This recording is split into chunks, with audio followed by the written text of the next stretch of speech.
The carving knife gleamed under the chandelier as Marcus sliced through the turkey with theatrical precision, each cut deliberate and performative. Sarah watched from the kitchen doorway, balancing 3 serving dishes in her arms as her brother held court at the head of their grandmother's mahogany dining table. The same table where she'd done homework alone while he played video games. The same table where she'd eaten cereal for dinner while he got home-cooked meals. The same table where, year after year, she'd been reminded of her place in the family hierarchy. Before we jump back in, tell us where you're tuning in from, and if this story touches you, make sure you're subscribed, because tomorrow I've saved something extra special for you. Sarah, the gravy's getting cold, her sister-in-law Victoria called out, not bothering to look up from her phone where she was documenting every angle of the perfect Thanksgiving spread for her lifestyle blog. Victoria's voice carried that particular tone of authority that came from marrying into what she believed was the family's crown jewel. Sarah set the dishes down and returned to the kitchen, her hands moving automatically through the motions she'd performed every holiday for the past 15 years. Mashing potatoes, stirring gravy, checking the rolls, arranging the cranberry sauce in her grandmother's crystal bowl. The kitchen that had been her sanctuary, her refuge, her domain. The kitchen where she'd learned to cook when she was 12 because no one else would feed her properly after school. The dining room buzzed with conversation and laughter. She could hear her nephew Tommy asking his father about the olden days when Uncle Marcus used to live in apartments before he made it big. She could hear her mother, Patricia, explaining how Marcus had worked so hard to build his consulting firm. She could hear her father, Robert, discussing investment portfolios and market trends with Marcus, their voices carrying the easy confidence of men who'd never questioned their place in the world. And then she heard it, the comment that would change everything. "You know, Tommy," Marcus said, his voice projecting with the casual cruelty that had defined their relationship since childhood, "your Aunt Sarah has always been the family burden.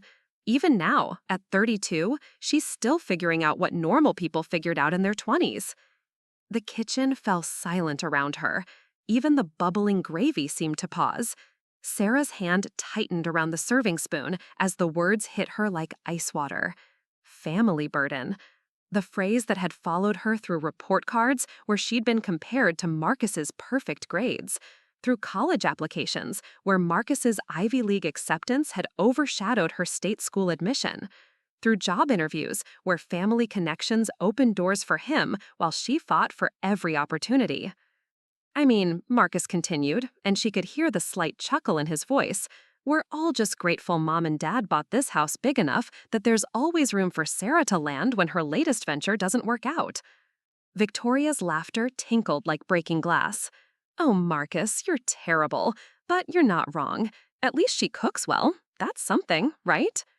Sarah closed her eyes and counted to 10, then 20. The serving spoon trembled in her grip as she listened to her family discuss her like she was a wayward teenager instead of a grown woman with a master's degree in finance and a business that had quietly outperformed Marcus's firm for the past 3 years. What they didn't know, what none of them knew, was that the house they were sitting in, the house Marcus claimed their parents had bought, the house where she'd been relegated to the kitchen and spare bedroom for every family gathering, belonged to her. Every beam, every brick, every carefully maintained flower bed. The property taxes she paid quarterly, the mortgage she'd satisfied 2 years early, the renovation loan she'd secured to update the electrical system and plumbing. The house that she'd purchased from her grandparents' estate when the family had assumed Marcus would want it, but he'd been too busy climbing the corporate ladder to be bothered with old family property. Sarah had been 25 when her grandmother Rose passed away. The family had gathered then too, not for Thanksgiving, but for the reading of the will in the law office of Henderson, Pearson Associates. She remembered the oak-paneled conference room, the way the leather chairs creaked when people shifted uncomfortably, the way everyone's eyes had followed the lawyer's finger as he traced down the document. Rose had left her jewelry to Patricia, her collection of first-edition books to Robert, and a modest cash inheritance to Marcus. But the house that had been in the family for 3 generations, the house where Rose had raised Patricia and her siblings, The house that held every Christmas morning and Easter dinner and birthday celebration of Sarah's childhood had been left to Sarah. She always said you were the one who truly loved this place, the lawyer had explained, adjusting his wire-rimmed glasses as he read Rose's handwritten note attached to the will. She said you were the only one who saw it as a home instead of an asset. Marcus had contested it, of course, hired his own lawyer, claimed undue influence, suggested that their grandmother had been suffering from dementia in her final years. But Rose had been sharp as a tack until the end, and her will had been ironclad. Sarah had inherited a house worth $1.2 million in one of Philadelphia's most desirable neighborhoods, complete with the original hardwood floors, a wraparound porch, and a garden that had been featured in Better Homes and Gardens magazine. The family had been furious, not at Rose, never at Rose, but at Sarah for manipulating an old woman and stealing their inheritance. The fact that Sarah had been the only grandchild to visit Rose weekly, to help with her grocery shopping, to sit with her during her final illness, had been conveniently forgotten. The fact that Marcus had been too busy to attend Rose's last 3 birthdays had been overlooked. The fact that Sarah had been the one to hold Rose's hand when she died had become irrelevant in the face of their disappointment. So Sarah had made them a deal. She would let them continue to use the house for family gatherings. She would maintain it, pay the taxes, handle the upkeep. She would essentially gift them the use of $1 million property because she loved them and because she wanted to preserve the family traditions that had shaped her childhood, even if those traditions had often left her feeling like an outsider looking in. But she had never told them about the deed, had never mentioned that their assumptions about her parents' ownership were wrong, had let them believe what they wanted to believe because it was easier than confronting the truth, that the family burden they loved to dismiss had more assets than any of them realized. Now, standing in her own kitchen, listening to her brother mock her to his son, she wondered why she had protected their feelings for so long. The gravy had thickened to an unappetizing consistency while she'd been lost in thought. She turned off the heat and gave it a vigorous stir, watching the lumps dissolve under pressure. From the dining room, she could hear the conversation had moved on to Marcus's latest business acquisition, some tech startup he'd invested in that was going to revolutionize the industry. Victoria was making approving noises while Patricia asked detailed questions about profit margins and growth projections. No one asked about Sarah's graphic design consultancy, which had quietly landed 3 Fortune 500 clients in the past year. No one mentioned the nonprofit board she'd joined, or the community center renovation project she'd spearheaded, or the scholarship fund she'd established at the local high school. Those accomplishments didn't fit the narrative they'd constructed about her life. She carried the gravy boat to the dining room, setting it carefully in the center of the table between the carved turkey and the bowl of stuffing. The conversation paused briefly as everyone shifted dishes and passed serving utensils, but resumed quickly after. She took her usual seat at the far end of the table, the chair that had been hers since childhood, positioned just slightly apart from the main cluster of family members. "Tommy, make sure you get some of those green beans," Patricia instructed her grandson, who was methodically building a mountain of mashed potatoes on his plate. "Your Aunt Sarah spent a lot of time preparing them." "They're good," Tommy said, with the diplomatic politeness of an 8-year-old who'd been coached on holiday manners. "Thank you, Aunt Sarah." She smiled at him, genuinely this time. Tommy was innocent in all of this, just a child absorbing the family dynamics without understanding their complexity. He was sweet and curious and reminded her of herself at that age, always watching, always listening, always trying to figure out where he fit in the constellation of adult relationships around him. "You're welcome, sweetheart. I'm glad you like them." Marcus carved another slice of turkey and added it to his already full plate. "You know, Sarah, you really should consider catering. You've got the cooking skills, and it's not like your current business is exactly stable."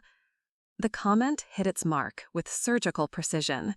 Sarah felt her jaw tighten, but she kept her expression neutral. "My business is doing fine, Marcus. Thank you for your concern." "I'm just saying," he continued, reaching for the cranberry sauce, "catering is recession-proof. People always need to eat. Graphic design, on the other hand, that's the kind of thing companies cut when budgets get tight. I should know. I see it all the time in my consulting work."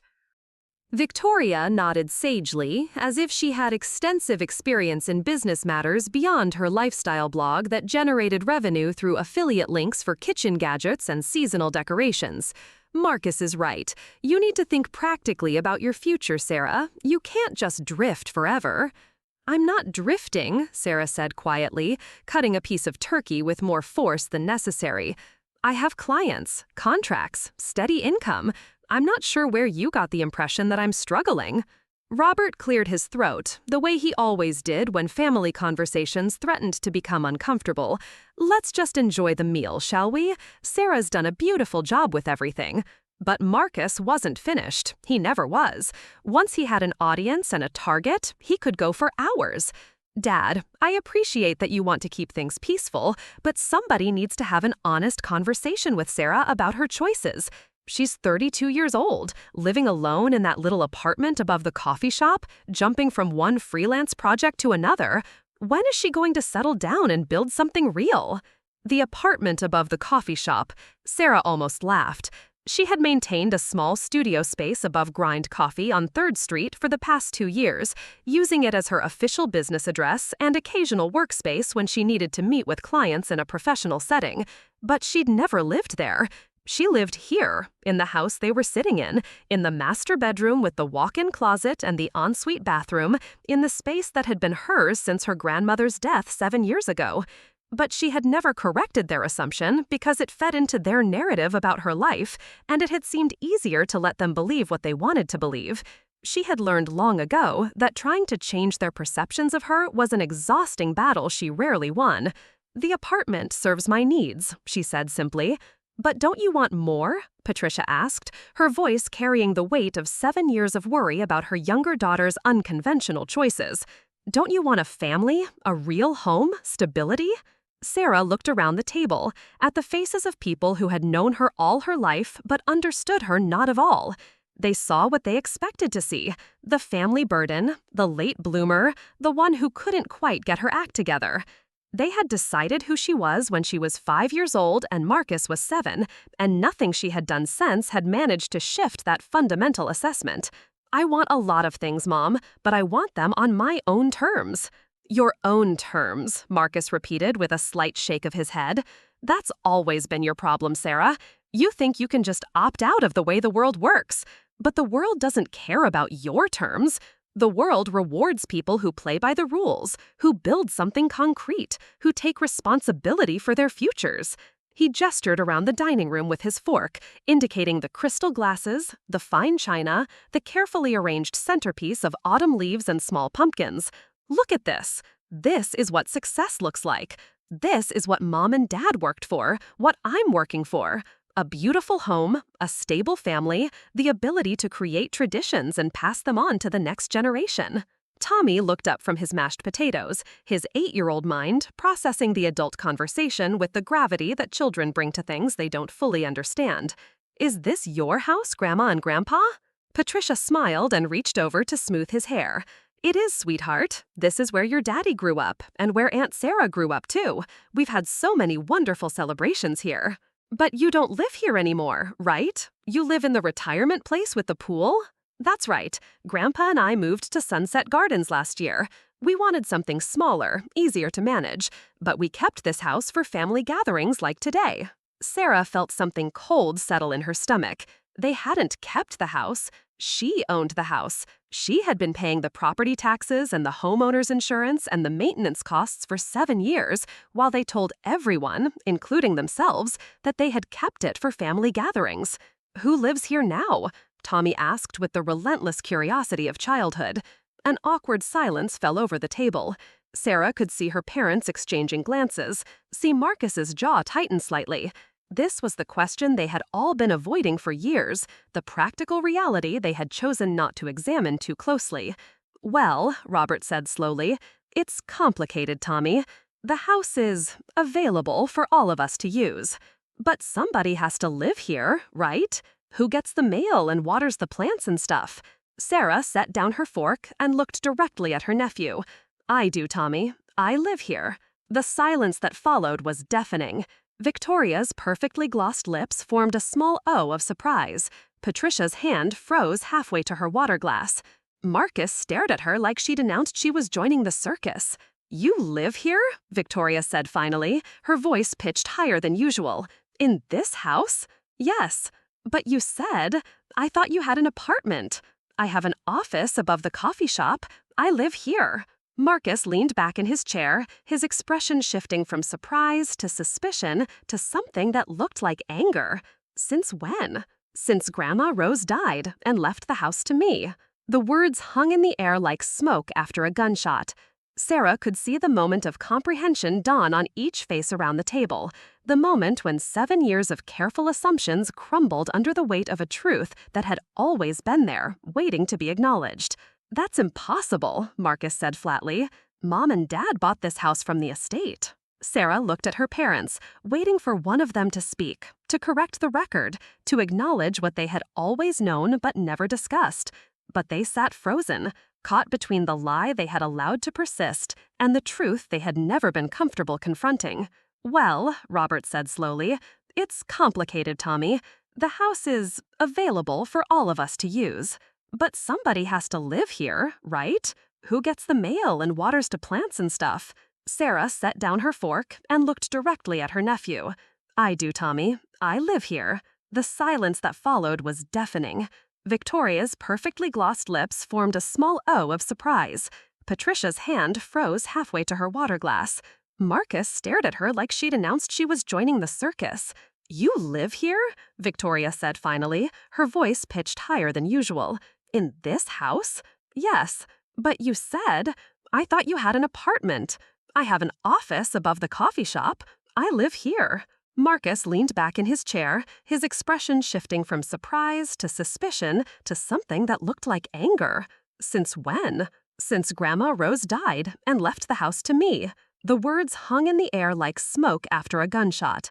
Sarah could see the moment of comprehension dawn on each face around the table, the moment when 7 years of careful assumptions crumbled under the weight of a truth that had always been there, waiting to be acknowledged.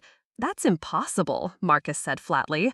"Mom and Dad bought this house from the estate." Sarah looked at her parents, waiting for one of them to speak, to correct the record, to acknowledge what they had always known but never discussed. But they sat frozen, caught between the lie they had allowed to persist and the truth they had never been comfortable confronting. "No, they didn't," Sarah said gently. "Grandma Rose left the house to me.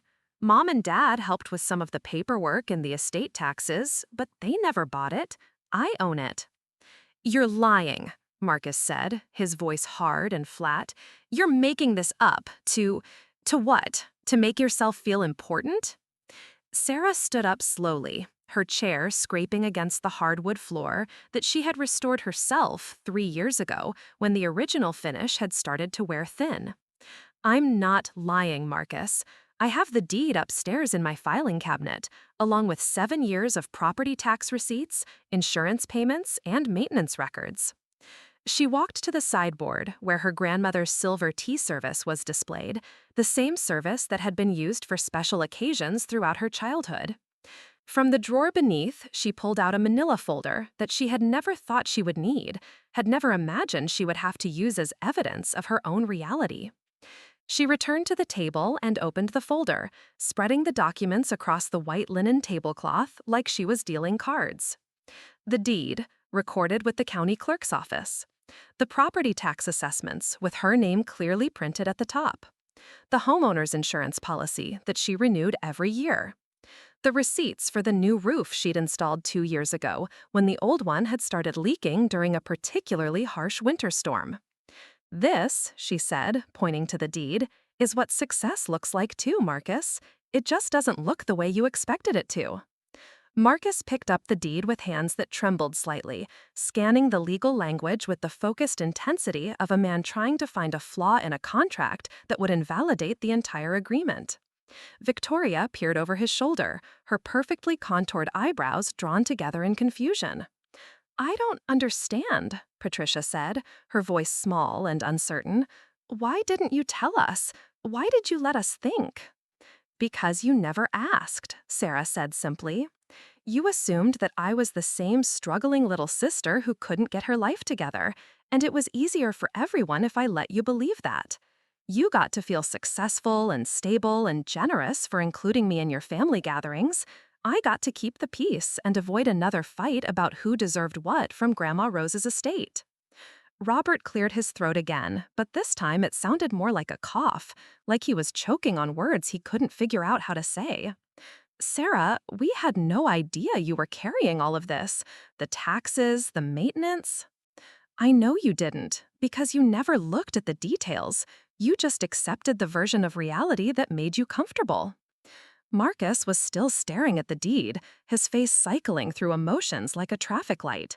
Confusion, disbelief, anger, and something that might have been fear. How? He said finally. How could you afford this? The house was appraised at over $1 million when Grandma died. I used the inheritance from Aunt Catherine. Aunt Catherine didn't leave you that much money. Aunt Catherine left me enough to cover the estate taxes and the transfer fees. The house itself was a gift from Grandma Rose, a gift you tried to contest in court, if you remember. The family's collective memory seemed to shift and settle around this fact they had all forgotten or chosen to ignore. Aunt Catherine, Rose's younger sister, who had died 6 months after Rose and left her modest savings to the grandchild who had spent summers helping her tend her garden and organize her cookbook collection. The inheritance that had been just enough to handle the legal and financial complications of accepting a house as a bequest. Victoria was the first to recover her voice. So you've been living here, alone, in this huge house for 7 years? Yes. But why didn't you rent it out or sell it? You could have made a fortune. Sarah looked at her sister-in-law with the patience she usually reserved for explaining complex design concepts to clients who couldn't visualize them. Because it's my home, Victoria. Because I love it here. Because I wanted to preserve it for family gatherings like this one.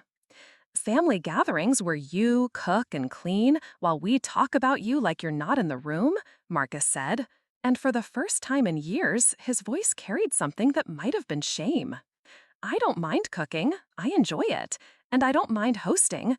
But I do mind being dismissed and belittled in my own home by people who should know better. Tommy, who had been following the adult conversation with the focused attention of a child trying to solve a puzzle, suddenly brightened. So this is your house, Aunt Sarah? Like, really yours? Yes, sweetheart. Really mine. That's so cool. Can I see your room? I bet it's way better than the guest room where Dad used to sleep when he was little. The innocent question hit the table like a small bomb. Sarah could see Marcus realize, perhaps for the first time, that his childhood bedroom was now her guest room, that the spaces he thought of as his family home had been rearranged around her life, her choices, her daily routines. Maybe later, Tommy, she said gently, after we finish dinner. Patricia was staring at her hands, which were folded in her lap like she was praying or trying to keep them from shaking. I feel terrible, she said quietly. All these years, we've been treating you like you were our guest instead of our host. You've been treating me like the family burden, Sarah corrected, her voice steady but not unkind, which is what you've always done, even before the house. The house just made it more obvious. Robert reached across the table and touched her hand briefly, a gesture so rare and tentative that it made her throat tighten with unexpected emotion. We owe you an apology, Sarah. Several apologies. Many apologies. You owe me acknowledgement, she said. You owe me the basic respect of seeing who I actually am instead of who you've decided I should be. Marcus was still holding the deed, staring at it like it contained the answers to questions he was only beginning to formulate. I called you the family burden, he said slowly, his voice hollow with the weight of realization.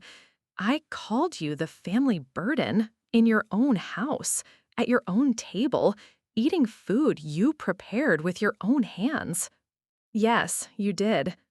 I'm an ass. Yes, you are.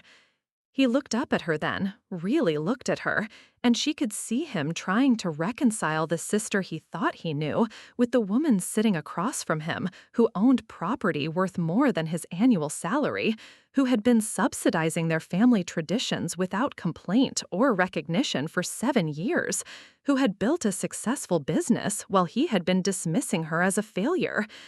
"How successful is your business, really?" he asked, and for the first time in their adult relationship, the question sounded genuine rather than condescending. "Successful enough that I can afford to maintain this house, pay the taxes, and still save for retirement. Successful enough that I turned down 3 job offers last year because I prefer being my own boss. Successful enough that I'm thinking about hiring an associate to help with the workload." Victoria set down her wine glass with a sharp clink. "You turned down job offers?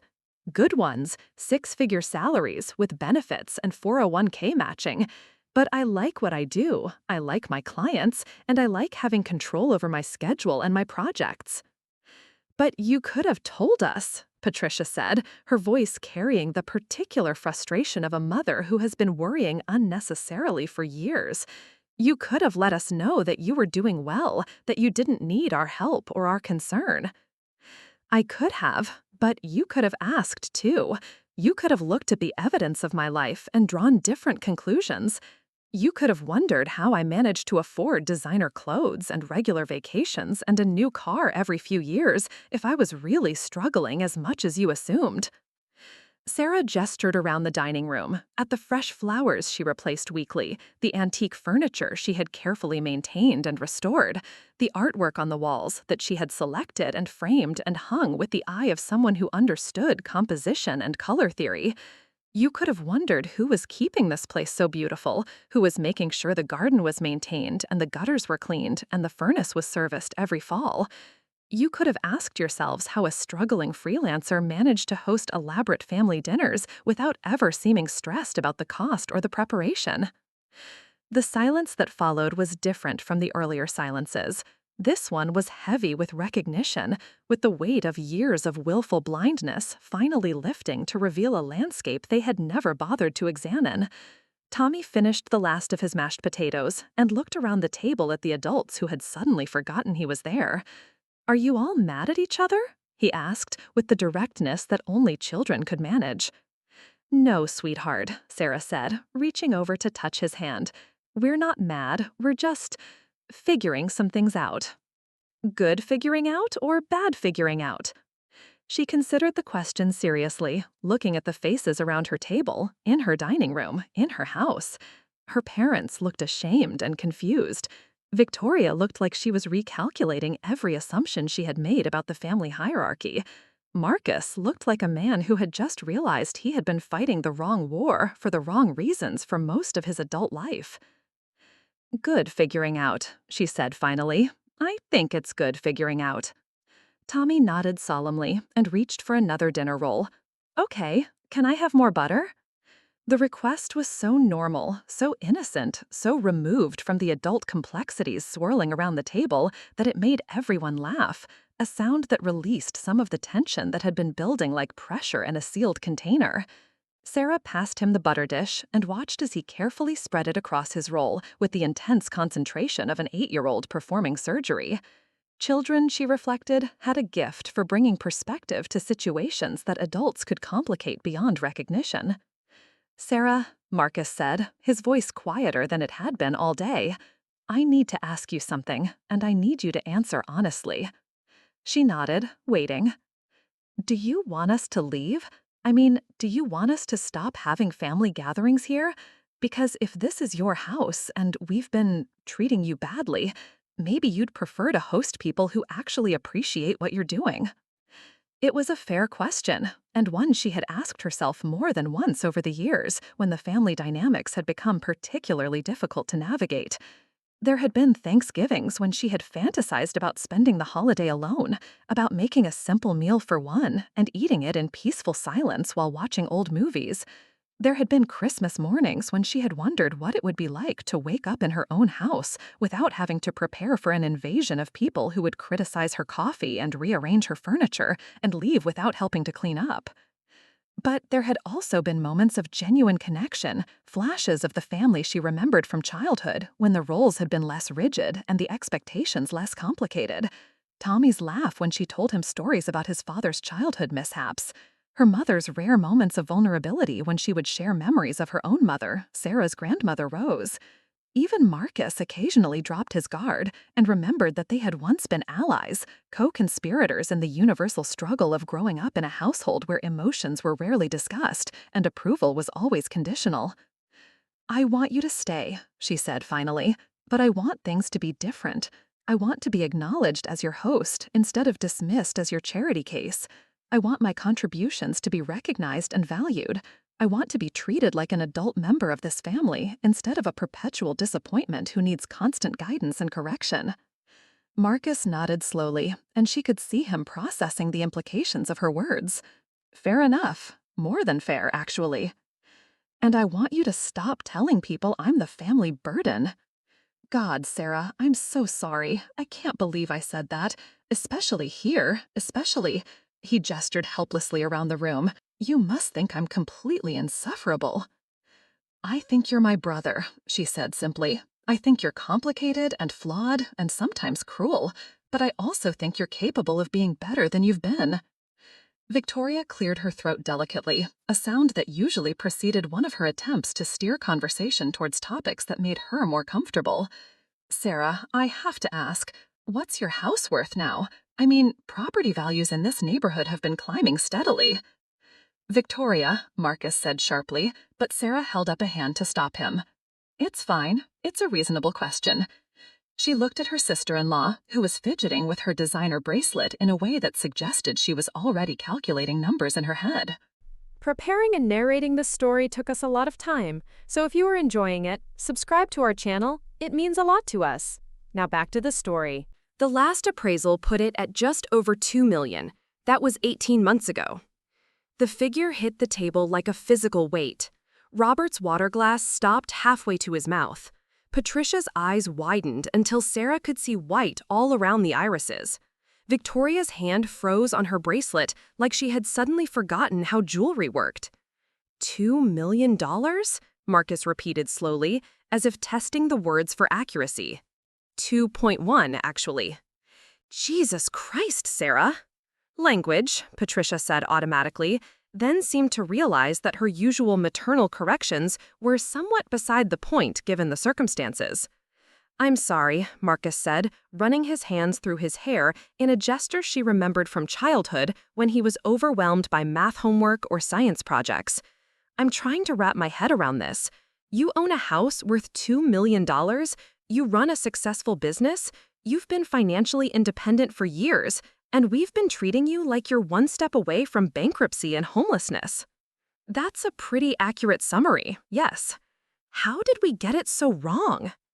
Sarah considered the question, really considered it, because it went to the heart of everything that had been broken in their family dynamic for as long as she could remember.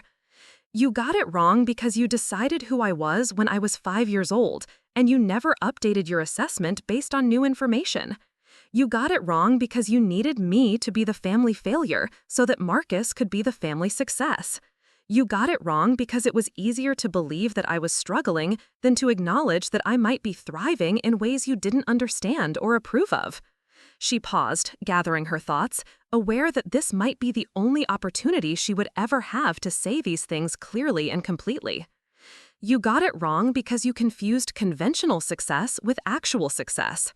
Marcus has a big title and a corner office and a wife who documents their lifestyle for social media, so you assumed he was winning.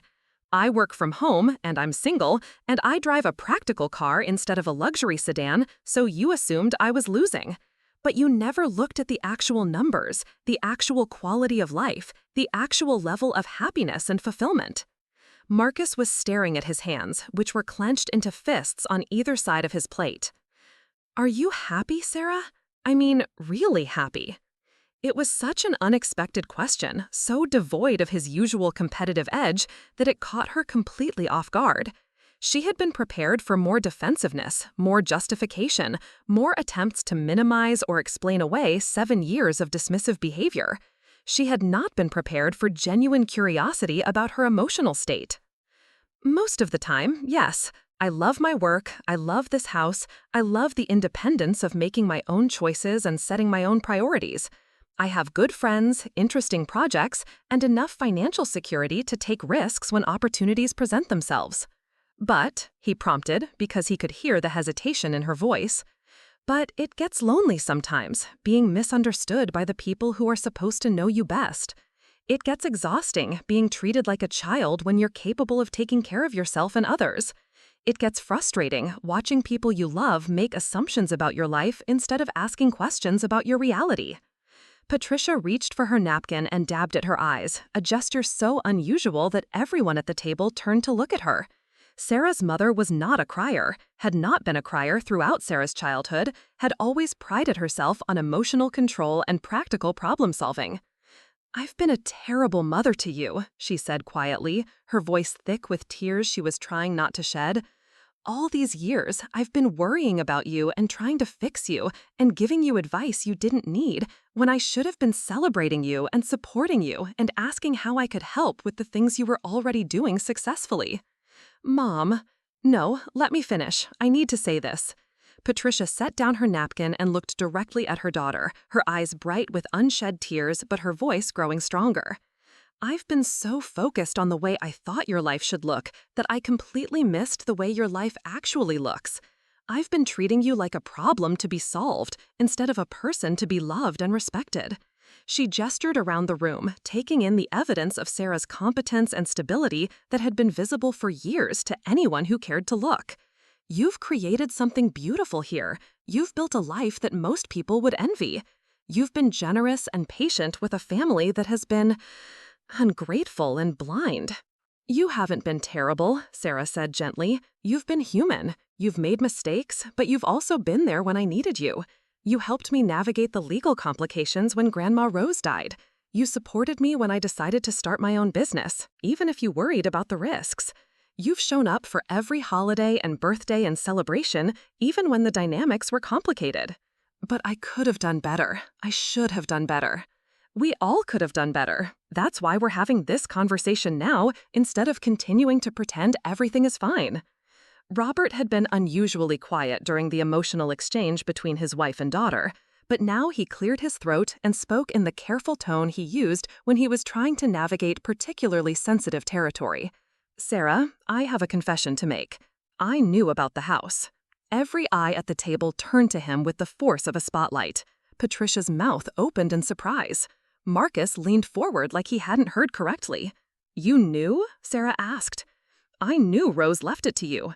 I knew you inherited it legally and completely. I helped you with some of the paperwork, remember? I was there when you met with the estate lawyer." "Then why?" Patricia began, but her voice trailed off as the implications settled over her. "Why did I let everyone believe we had bought it? Why did I go along with the fiction that Sarah was living in our house instead of acknowledging that we were gathering in her house?" Robert sighed deeply, the sound of a man who had been carrying a burden for too long. "Because I was ashamed." "Ashamed of what?" Marcus asked. "Ashamed that our daughter had inherited something we couldn't afford to buy ourselves? Ashamed that she was more financially successful than we had realized or acknowledged? Ashamed that we had failed to recognize her accomplishments because they didn't fit the pattern we expected." He looked at Sarah with an expression she had never seen before, something that combined regret and pride and a kind of rueful admiration.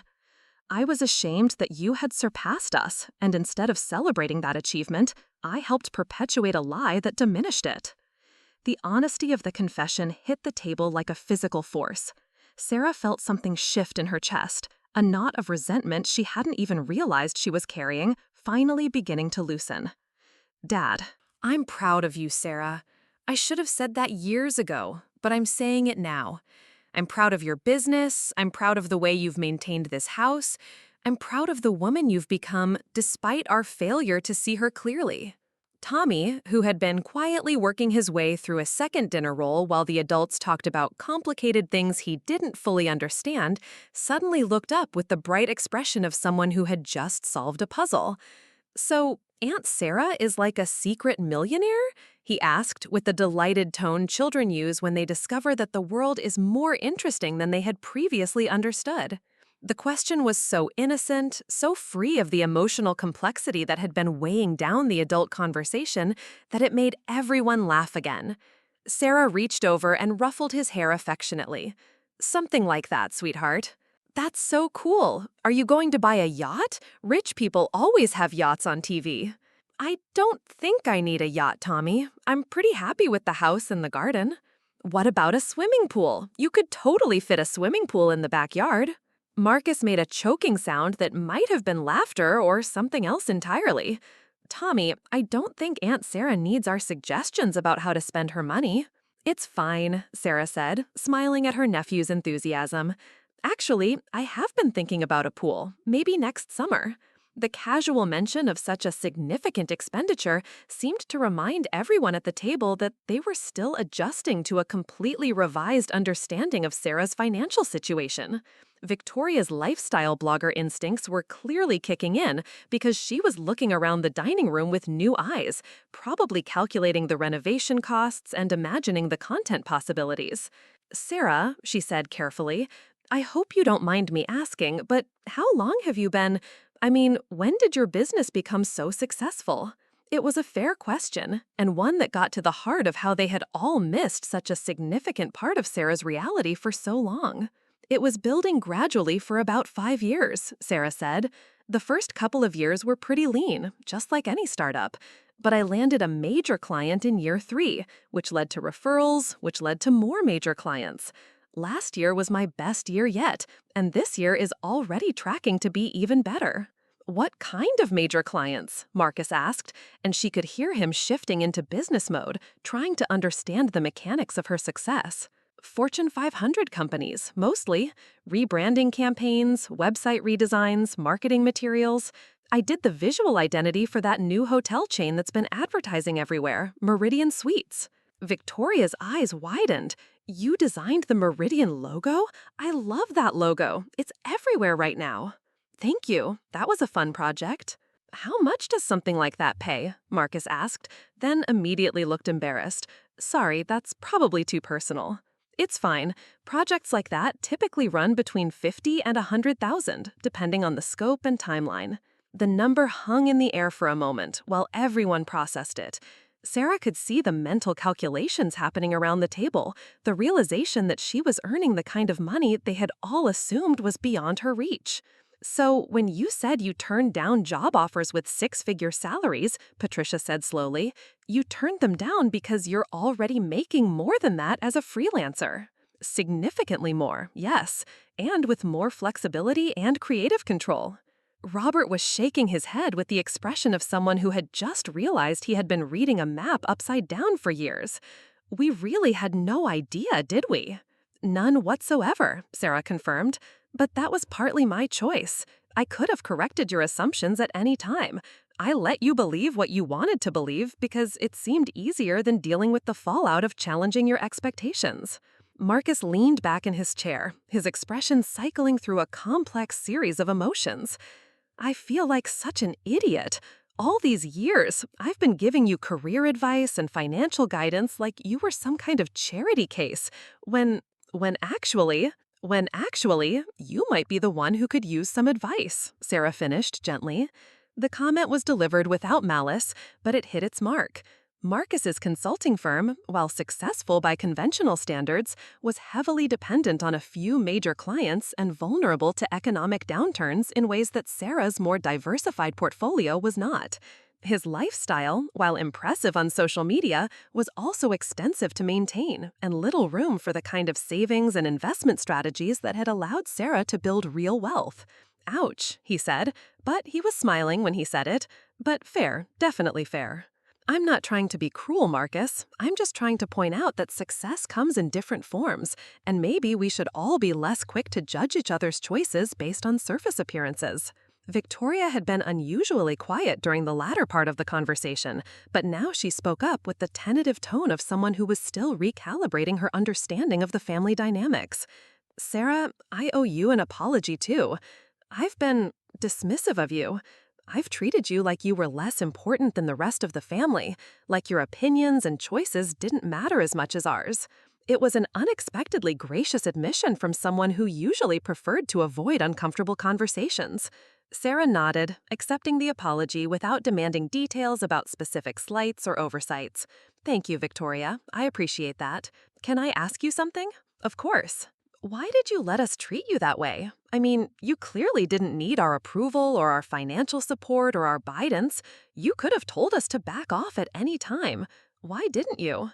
It was a perceptive question, one that went to the heart of family dynamics and the complex psychology of relationships that had been established in childhood and never properly examined or updated.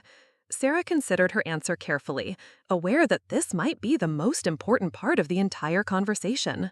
Because I loved you, she said simply. Because despite everything, despite the condescension and the assumptions and the dismissive comments, you're my family. Because I hoped that eventually you would see me clearly without me having to prove myself or demand recognition. She paused, looking around the table at faces that were finally, truly listening to her.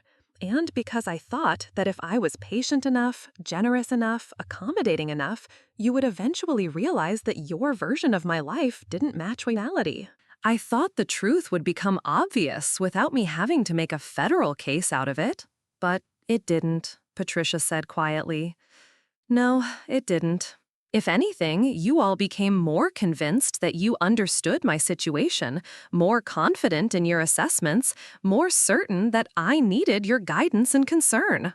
Marcus rubbed his temples like he was fighting a headache. So basically, the more successful you became, the more we pitied you. The more independent you became, the more we tried to help you. The more you proved you didn't need our advice, the more advice we gave you. That's a pretty accurate summary. Yes, he struggled for words. That's actually insane. Like clinically insane behavior. It's human behavior, Sarah corrected. It's what happens when people care about each other but stop really seeing each other. It's what happens when families get stuck in patterns that made sense at one point but become destructive over time. Tommy had finished his dinner and was now constructing a small sculpture out of his remaining green beans, apparently fascinated by their architectural possibilities. His innocent presence at the table had served as a kind of emotional anchor throughout the conversation, a reminder that families could be simple and loving and uncomplicated if people chose to make them that way. Aunt Sarah, he said without looking up from his green bean construction project, are you going to keep letting us come here for Thanksgiving? The question, delivered with a child's directness, cut through all the adult complexity and got to the essential point.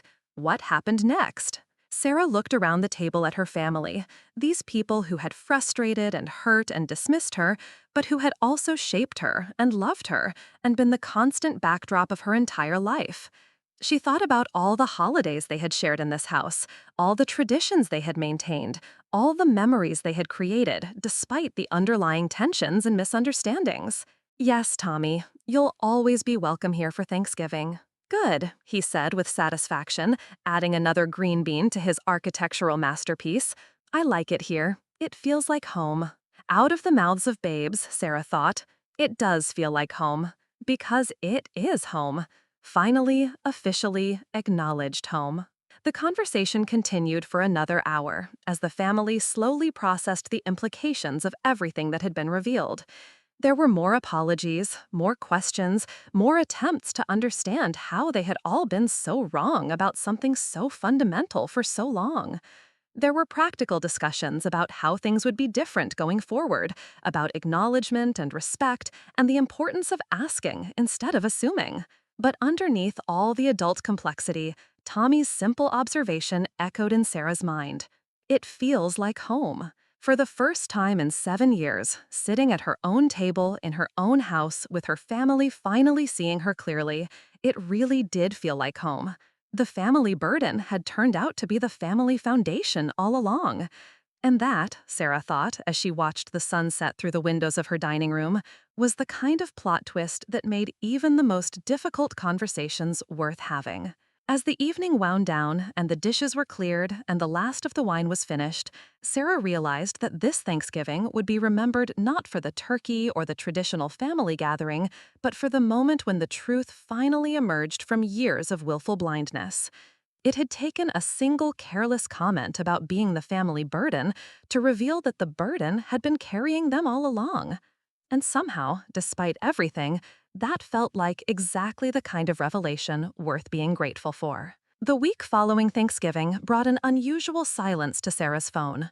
No calls from her mother asking about weekend plans, no texts from Marcus sharing articles about market trends he thought she should read, no messages from Victoria requesting her grandmother's cranberry sauce recipe for her blog followers. The quiet felt strange after years of constant, well-meaning interference, like the sudden absence of background noise she hadn't realized was always there. Sarah spent Monday morning in her home office, responding to client emails and reviewing project timelines. The space had once been her grandmother's sewing room, with large windows facing the garden and built-in shelves that now held design books instead of fabric samples. She had converted it 3 years ago when her business outgrew the coffee shop studio, installing professional lighting and a drafting table that could accommodate large-format presentations. At 11:30, her doorbell rang. Through the front window, she could see Marcus standing on the porch, hands shoved deep in his coat pockets, looking like a man who had been rehearsing a speech he wasn't sure he wanted to give. She opened the door and found him staring at the brass house numbers she had replaced last spring, as if seeing them for the first time. Which, in a way, he was. Everything about the house probably looked different to him now that he understood who was responsible for its maintenance and care. "I brought coffee," he said, holding up a cardboard carrier with 2 cups from the expensive place downtown that charged $7 for a latte. "The good stuff. Figured I owed you at least that much." Sarah accepted the peace offering and led him to the kitchen, where the morning light streamed through the windows she had cleaned just the day before. Marcus took a seat at the island and looked around with the careful attention of someone conducting an inspection. "You've changed things," he said, though it wasn't quite a question. "I've been changing things gradually for 7 years. You just never noticed." He winced at the accuracy of the observation. "The backsplash is new, and the appliances. 2 years ago. I upgraded everything when the old dishwasher finally died." She settled onto the stool across from him and removed the lid from her coffee. "Was there something specific you wanted to discuss, Marcus, or is this a general apology tour?" "Both, I guess." He ran his hand through his hair, the same gesture she remembered from childhood when he was working up the courage to confess some minor transgression to their parents. "I've been thinking about Thursday, about everything you said, about I said, about how wrong I've been, about, well, everything." Sarah waited, sipping her coffee and giving him space to work through whatever he had come to say. She had learned long ago that Marcus processed complicated emotions slowly, like a computer running too many programs at once. "I called my therapist," he said finally, the words coming out in a rush like he was afraid he might lose his nerve. "Emergency session on Friday morning. Spent 2 hours trying to explain how I could be so completely blind to my own sister's life for so many years." This was unexpected. Marcus had always been skeptical with therapy, dismissive of what he called paying someone to listen to problems you should solve yourself. The fact that he had voluntarily sought professional help suggested a level of self-awareness she hadn't credited him with. What did they say? That I'm an idiot, basically, but in therapeutic terms. He managed a weak smile. "They said I've been operating from a narrative I constructed about you when we were kids, and I never updated it based on new information. They said it's common in families, especially when there's an age gap and different personality types." Sarah nodded, recognizing the clinical accuracy of the assessment. "That sounds about right. They also said I probably felt threatened by your success on some level, even though I didn't consciously realize it. That maybe I needed you to be struggling so I could feel like the responsible older brother who had his act together." This was getting into deeper psychological territory than she had expected from Marcus, who usually preferred to keep conversations at surface level. She found herself curious, despite her lingering anger. "Do you think that's true?" Marcus stared into his coffee cup like it might contain answers to questions he was only beginning to formulate. "Yeah, I think it probably is. I think maybe I was so invested in being the success story that I needed you to be the cautionary tale. And when reality didn't cooperate with that narrative, I just ignored reality. The honesty was startling, coming from someone who had spent years avoiding uncomfortable self-examination. Sarah felt something soften in her chest, not forgiveness exactly, but recognition of genuine effort. That must have been a difficult realization. It was. It is. He looked up at her, his expression more vulnerable than she had seen since they were children. Sarah, I need to ask you something, and I need you to be completely honest with me. Okay. How much damage have I done? To our relationship, I mean. Is there a way back from this, or have I screwed things up so badly that the best I can hope for is polite family gatherings where we pretend everything is fine? The question hit her like a physical weight. She had been so focused on the immediate aftermath of Thursday's revelations that she hadn't fully considered the long-term implications for their relationship. Could she forgive 7 years of condescension and dismissal? Could she move forward with someone who had been so fundamentally wrong about who she was? I don't know, she said honestly. I want there to be a way back, Marcus, but I can't pretend the last 7 years didn't happen. I can't just flip a switch and forget about all the times you made me feel small and unsuccessful and burdensome. I know, I wouldn't expect you to. He paused, gathering his thoughts. What if I started making different choices? What if I proved to you that I can see you clearly now, that I can treat you with the respect you deserve? What would that look like? Marcus pulled out his phone and opened his Notes app, scrolling to something he had apparently prepared in advance. I've been thinking about this since Friday. First, I want to acknowledge publicly that I was wrong about your situation. I've already started reaching out to family members and friends to correct the record about your business and your living situation. Sarah blinked in surprise. You've been telling people? I called Aunt Linda and Uncle Bill yesterday, told them about the house, about your business success, about how wrong I've been.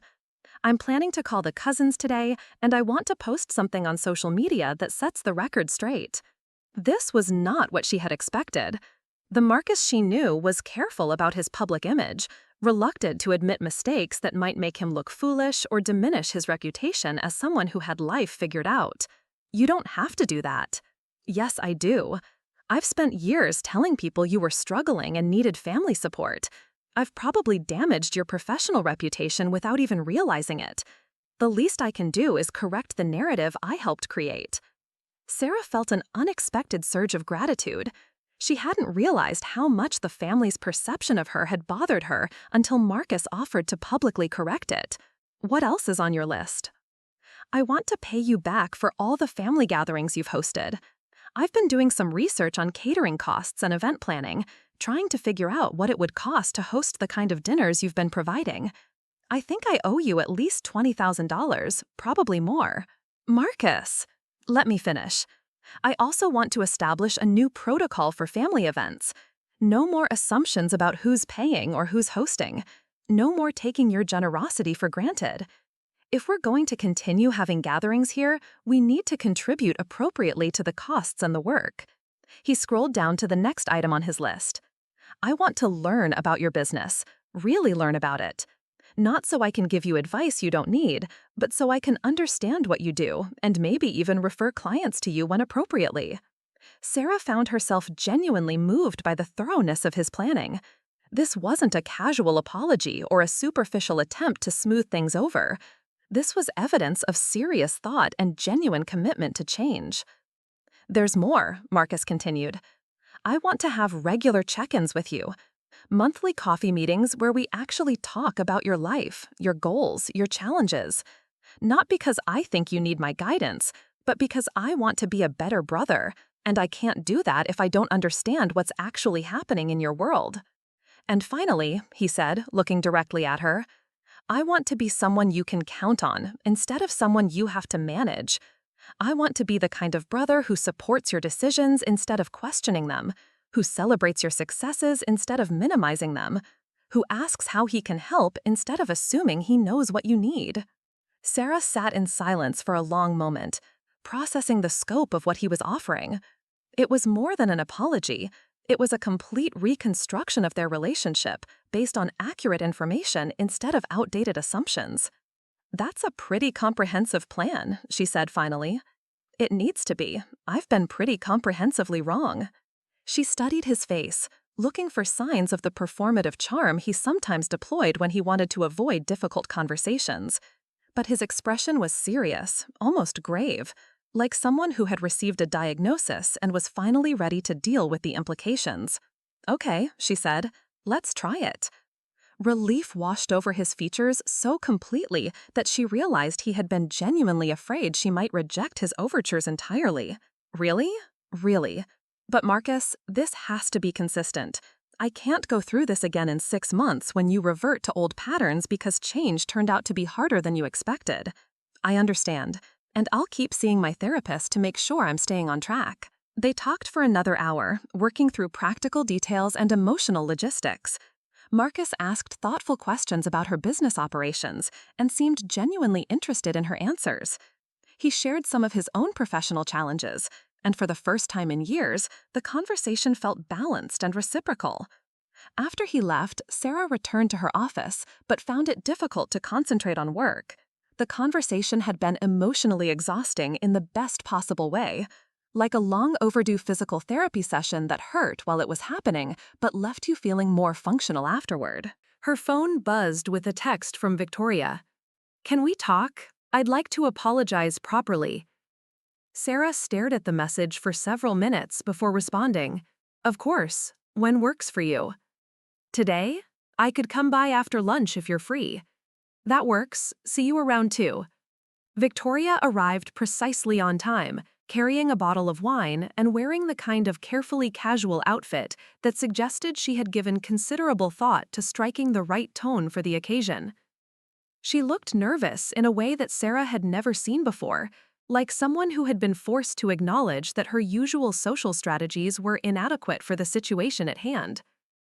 "Thank you for agreeing to see me," Victoria said as they settled in the living room. "I wasn't sure you would." "I appreciate you reaching out."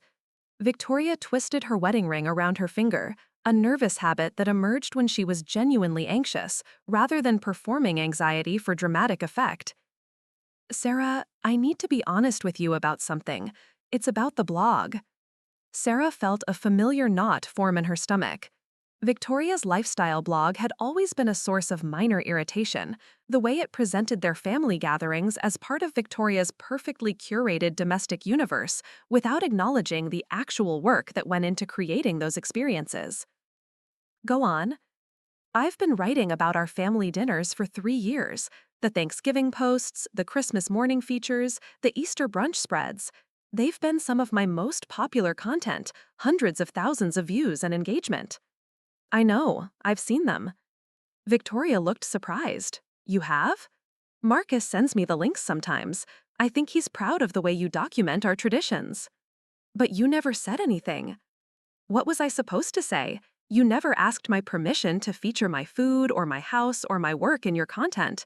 You just took photos and wrote posts and built your brand around experiences I was providing without compensation or credit." The words came out more sharply than Sarah had intended, but they carried the weight of 3 years of frustration she had never properly expressed. Victoria's face went pale, and Sarah could see her processing the implications of what she had been doing. "I never thought of it that way," Victoria said quietly.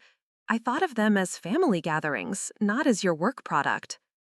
"They were both. You monetized my labor without my knowledge or consent." Victoria was quiet for a long moment, staring at her hands. When she looked up, her eyes were bright with tears that looked genuine rather than strategic. "I've been taking advantage of you," she said, "not just at family dinners, but in the blog posts. I've been building my personal brand on your efforts while treating you like you were lucky to be included." Sarah nodded, acknowledging the accuracy of the assessment without making it easier for Victoria to bear. "I want to make it right," Victoria continued. "I've already taken down the posts that featured your house and your cooking without proper attribution, and I want to pay you for the content I've already monetized." "You don't have to." "Yes, I do. I've made thousands of dollars from those posts. The Thanksgiving content alone generated over $15,000 in affiliate revenue last year. It's not right for me to keep money I earned by featuring your work without your permission." Sarah felt genuinely shocked by both the dollar amounts and Victoria's willingness to acknowledge them. She had assumed the blog was more hobby than business, generating modest income through occasional sponsored posts and product placements. "I had no idea it was that profitable." Most people don't understand how lucrative lifestyle blogging can be when you have a substantial following and good engagement rates. But that's exactly why what I did was so wrong. I was essentially using you as an unpaid content creator while taking all the credit and all the revenue. Victoria reached into her purse and pulled out an envelope. "This is a check for $8,000. It's my estimate of what I've earned from content featuring your contributions over the past 3 years. I know it doesn't undo the lack of attribution or the assumption that I could use your work without asking, but it's a start." Sarah stared at the envelope without taking it. The gesture was unexpected and meaningful, but it also raised questions about what Victoria expected in return. "What do you want from me, Victoria?" "I want to rebuild our relationship on honest terms. I want to stop taking advantage of your generosity. And if you're willing, I'd like to feature your design business in some future content with proper attribution and profit sharing." "Profit sharing?" "If I write posts about your design work or feature projects you've completed, I think you should get a percentage of any revenue those posts generate. It's only fair." Sarah found herself genuinely impressed by the thoroughness of Victoria's thinking. Like Marcus, she had clearly spent considerable time working through the practical implications of treating Sarah as an equal rather than a convenient resource. "Can I think about it?" "Of course, take all the time you need." Victoria paused, gathering her courage for what came next. "Sarah, can I ask you something personal?" "Sure." "Do you think I'm a terrible person?" The question was so vulnerable, so devoid of Victoria's usual polished confidence, that it caught Sarah completely off guard. She found herself looking at her sister-in-law with new eyes, seeing past the carefully constructed social media persona to someone who was genuinely grappling with uncomfortable truths about her own behavior. "No, Victoria, I think you're someone who got caught up in a dynamic that was already established when you joined the family. I think you were following cues from Marcus and my parents about how to treat me, and you never questioned whether those cues were accurate or fair." "But I should have questioned them. I should have paid attention to what was actually happening instead of just accepting the narrative everyone else had constructed." "Maybe, but you're questioning them now, which is what matters." Victoria wiped at her eyes with the back of her hand, smearing her carefully applied makeup. "I've been so focused on creating the perfect family content that I forgot to actually be a good family member." Family relationships are complicated. Social media makes them even more complicated because it adds pressure to perform happiness and success instead of just experiencing them. "Is that why you don't post much? Because you don't want to perform your life for strangers?" Sarah considered the question. She maintained minimal social media presence, posting occasionally about her design work but rarely sharing personal content. She had always attributed this to privacy preferences, but Victoria's question made her wonder if there were deeper motivations. "Partly, but also because I've never felt like my real life would be interesting to other people. I work from home, I live alone, I spent a lot of time reading and gardening and cooking for myself. It's not exactly compelling content." "Are you kidding?" Victoria's professional instincts seemed to kick in despite the emotional weight of their conversation. "Your house is gorgeous, your cooking is restaurant quality, and your design work is incredible. You could build a massive following if you wanted to." "But I don't want to. I like my privacy. I like being able to have bad days and messy hair and failed recipe experiments without documenting them for public consumption." Victoria nodded slowly, as if this perspective was entirely foreign but somehow enviable. "I think I've forgotten how to have experiences without thinking about how to package them for content.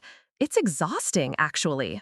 They talked for another hour, working through years of accumulated assumptions and misunderstandings. Victoria shared some of the pressure she felt to maintain her online persona, the constant need to present a perfect life that was often far from her actual experience. Sarah found herself developing genuine sympathy for someone she had previously seen as superficial and self-absorbed. After Victoria left, Sarah sat in her kitchen with the $8,000 check, trying to process the rapid changes in her family relationships. In less than a week, both Marcus and Victoria had acknowledged their mistakes, offered meaningful apologies, and proposed concrete steps for moving forward. It was more emotional progress than they had made in 7 years. Her phone rang, interrupting her thoughts. The caller ID showed her mother's number. "Hi, Mom. Sarah, sweetheart, do you have a few minutes to talk?" "Of course." Patricia's voice sounded strained, like someone who had been crying or thinking about crying. "I've been having trouble sleeping since Thursday. I keep thinking about all the things I should have noticed, all the ways I failed to see who you really are." "Mom, please let me say this. I need to say this." Patricia took a shaky breath. "I've been a terrible mother to you, Sarah. Not in the obvious ways, not through neglect or abuse, but through willful blindness. I convinced myself I was being supportive and caring, but really, I was being condescending and dismissive." Sarah felt her throat tighten with unexpected emotion. Her mother's pain was genuine and raw in a way that was difficult to witness. "You weren't terrible, Mom. You were human. You made mistakes, but you also loved me and supported me in important ways. But I could have done so much better. I should have paid attention to what you were actually accomplishing instead of worrying about what I thought you should be accomplishing. I should have asked questions about your life instead of making assumptions about your needs." Patricia paused, and Sarah could hear her fighting for composure. "I should have been proud of you, Sarah. I should have been bragging about your success to everyone I met instead of worrying about your future like you were still a child who needed constant guidance. You can still be proud of me now. I am. I'm so proud of you I can barely breathe. But I'm also ashamed of myself for taking so long to see what was right in front of me." They talked for over an hour, working through decades of complicated mother-daughter dynamics. Patricia shared some of her own fears about aging and irrelevance, her concerns about being a burden to her children as she got older. Sarah realized that some of her mother's overprotectiveness had been projection, a way of managing her own anxieties about independence and security. By the time they hung up, Sarah felt emotionally drained, but also lighter, like she had been carrying a weight she hadn't realized was there. The conversation with Patricia had been different from the ones with Marcus and Victoria, less about practical changes and more about emotional understanding. That evening, Sarah made herself a simple dinner and ate it in the dining room where everything had started 4 days earlier. The house felt different now, not just like her space, but like a home that was truly recognized as hers. The shadows cast by the evening light seemed warmer, the silence more peaceful. Her phone buzzed with a text from Tommy. "Hi, Aunt Sarah. Dad helped me look up your company online and your logos are really cool. Can you teach me how to draw them?" The message made her smile in a way that felt like sunshine after a storm. Whatever complicated emotions she was working through with the adults in her family, Tommy's perspective remained refreshingly straightforward. She was his aunt, she was talented, and he wanted to learn from her. Simple as that. She texted back, "I'd love to teach you. Maybe next weekend?" "Yes, Dad says he wants to learn too, but he's probably not as artistic as me." Sarah laughed out loud, imagining Marcus's reaction to his 8-year-old son's casual dismissal of his creative abilities. The sound echoed through her dining room, her house, her home, and for the first time in a very long time, she felt like she was exactly where she belonged. The next morning brought another unexpected visitor. Sarah was working in her garden, deadheading the last of the autumn chrysanthemums, when she heard footsteps on the gravel path. She looked up to see her father approaching, with 2 cups of coffee and an expression of determined nervousness. "I brought peace offerings," Robert said, holding up the cups, "and I was hoping we could talk." Sarah accepted the coffee and gestured toward the garden bench she had installed 2 summers ago when she decided the backyard needed a dedicated contemplation space. They sat in comfortable silence for a few minutes, watching the neighborhood cats navigate the fence line with practiced grace. "Your mother told me about your conversation yesterday," Robert said finally. "She said it was helpful but difficult." It was. "I've been thinking about my own role in all of this, about the things I did and didn't do, the assumptions I made and didn't question." Sarah waited, sensing that her father had something specific he needed to say. Robert was not given to spontaneous emotional conversations, so his presence in her garden suggested he had been building up to this moment for several days. "I enabled everyone else's blindness about your situation," he said. "I knew you owned the house, I knew you were financially stable, but I let your mother and Marcus and Victoria treat you like you were struggling because it was easier than correcting their misconceptions." Why was it easier? Robert considered the question seriously, staring into his coffee cup like it might contain insights about his own motivations. Because correcting them would have required acknowledging that we had all been wrong about something fundamental. Because it would have meant admitting that our successful, accomplished daughter didn't actually need our help or guidance. He paused, gathering his thoughts. Because it would have forced us to confront the fact that you had surpassed us in ways we weren't comfortable acknowledging. The honesty was striking, coming from someone who usually preferred to avoid uncomfortable emotional territory. Sarah found herself curious about what had prompted such uncharacteristic self-examination. What changed? What made you decide to have this conversation? "Your mother's been crying for 3 days," Robert said simply. "Not just sad crying, but the kind of crying that comes from realizing you've been fundamentally wrong about something important. And I realized that I've been watching my family hurt each other for years without doing anything to stop it." He turned to look at her directly, his expression more serious than she had ever seen it. "Sarah, I need to tell you something that I should have told you years ago. I'm proud of you. I'm proud of your business. I'm proud of the way you've maintained this house. I'm proud of the woman you've become, despite our failure to see her clearly." The words hit her like a physical force, carrying emotional weight she hadn't realized she had been craving. Her father's approval had always been sparse and conditional, tied to conventional achievements and traditional markers of success. To hear him acknowledge her accomplishments without qualification or comparison to Marcus felt like a gift she had stopped hoping to receive. "Thank you, Dad. That means more than you know." "I should have said it sooner. I should have said it every time I saw evidence of your success and chose to ignore it instead." They sat in comfortable silence again, watching the morning light filter through the trees Sarah had planted and tended for 7 years. The garden was her creation, her vision made manifest through patient work and careful planning. Like everything else about her life, it was evidence of competence and success that had been visible to anyone who chose to look. "Can I ask you something, Dad?" "Of course." "Why didn't you ever say anything? When Marcus was criticizing my choices or Mom was worrying about my future, why didn't you speak up and remind them that I was actually doing fine?" Robert was quiet for so long that Sarah wondered if he was going to answer at all. When he finally spoke, his voice was heavy with regret. "Because I was a coward. Because it felt safer to let them maintain their illusions than to deal with the conflict that would come from challenging them.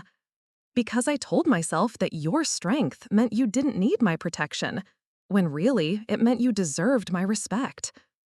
The admission hung between them like a bridge, connecting years of misunderstanding to the possibility of a different kind of relationship.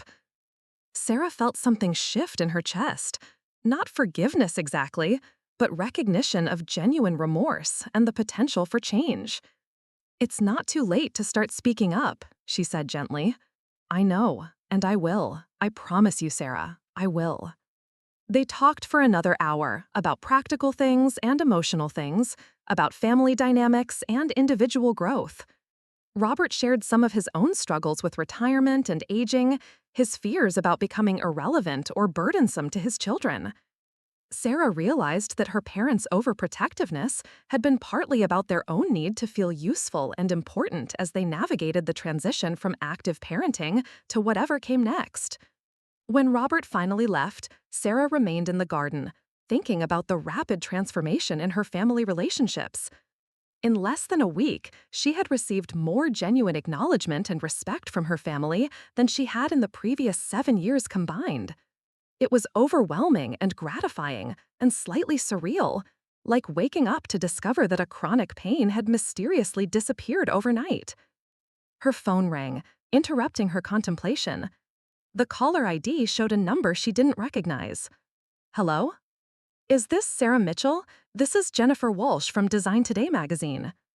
Sarah felt a spike of professional interest. Design Today was one of the most prestigious publications in her field, the kind of magazine that featured work by established firms with international reputations. Yes, this is Sarah. Miss Mitchell, I'm calling because we received a very interesting submission to our annual showcase issue, a proposal to feature your work on the Meridian Suites branding campaign. I'm sorry, I didn't submit anything to your magazine. No, the submission came from someone named Marcus Mitchell. He identified himself as your business representative and provided an extensive portfolio of your work along with a detailed explanation of your design process and client impact. Sarah felt her mouth fall open. Marcus had submitted her work to Design Today without telling her, positioning himself as her representative in order to get her the kind of recognition she had never thought to pursue herself. Miss Mitchell, are you still there? Yes, I'm here. I'm just surprised. Well, I have to tell you, the submission was impressive. Your work on the Meridian campaign is exactly the kind of innovative branding we like to feature. We'd like to schedule a photo shoot of your workspace and an interview about your design philosophy for our spring issue. That would be incredible. Wonderful. I'll have my assistant reach out to coordinate the details. And Miss Mitchell, your brother spoke very highly of your work. It's clear he's genuinely proud of what you've accomplished. After Jennifer hung up, Sarah sat in her garden with the phone in her hands, processing what had just happened. Marcus hadn't just apologized for his past behavior, he had taken active steps to support her professional growth in ways she hadn't even considered pursuing herself. The gesture was unexpected and meaningful in a way that went beyond simple remorse. Her phone buzzed with a text from Marcus. Hope you don't mind that I submitted your work to Design Today. Figured it was time the design world knew how talented you are. She stared at the message for several minutes before typing back. Thank you. That was incredibly thoughtful. Just trying to be the kind of brother you deserve to have. Sarah looked around her garden, her house, her carefully constructed life that had been invisible to her family for so many years. The rapid changes in their relationships felt almost too good to be true, like she might wake up and discover it had all been an elaborate dream. But the coffee cup in her hands was real, the magazine offer was real, and the genuine emotion she had witnessed from her family members over the past few days was real. Whatever had been broken between them was finally beginning to heal, not through dramatic gestures or grand apologies, but through the steady accumulation of small acknowledgments and thoughtful actions. The family burden had become the family foundation, and for the first time in years, that foundation felt strong enough to support whatever came next. That afternoon brought yet another unexpected development.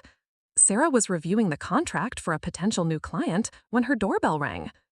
Through the window, she could see a woman she didn't recognize, professionally dressed and carrying what appeared to be legal documents.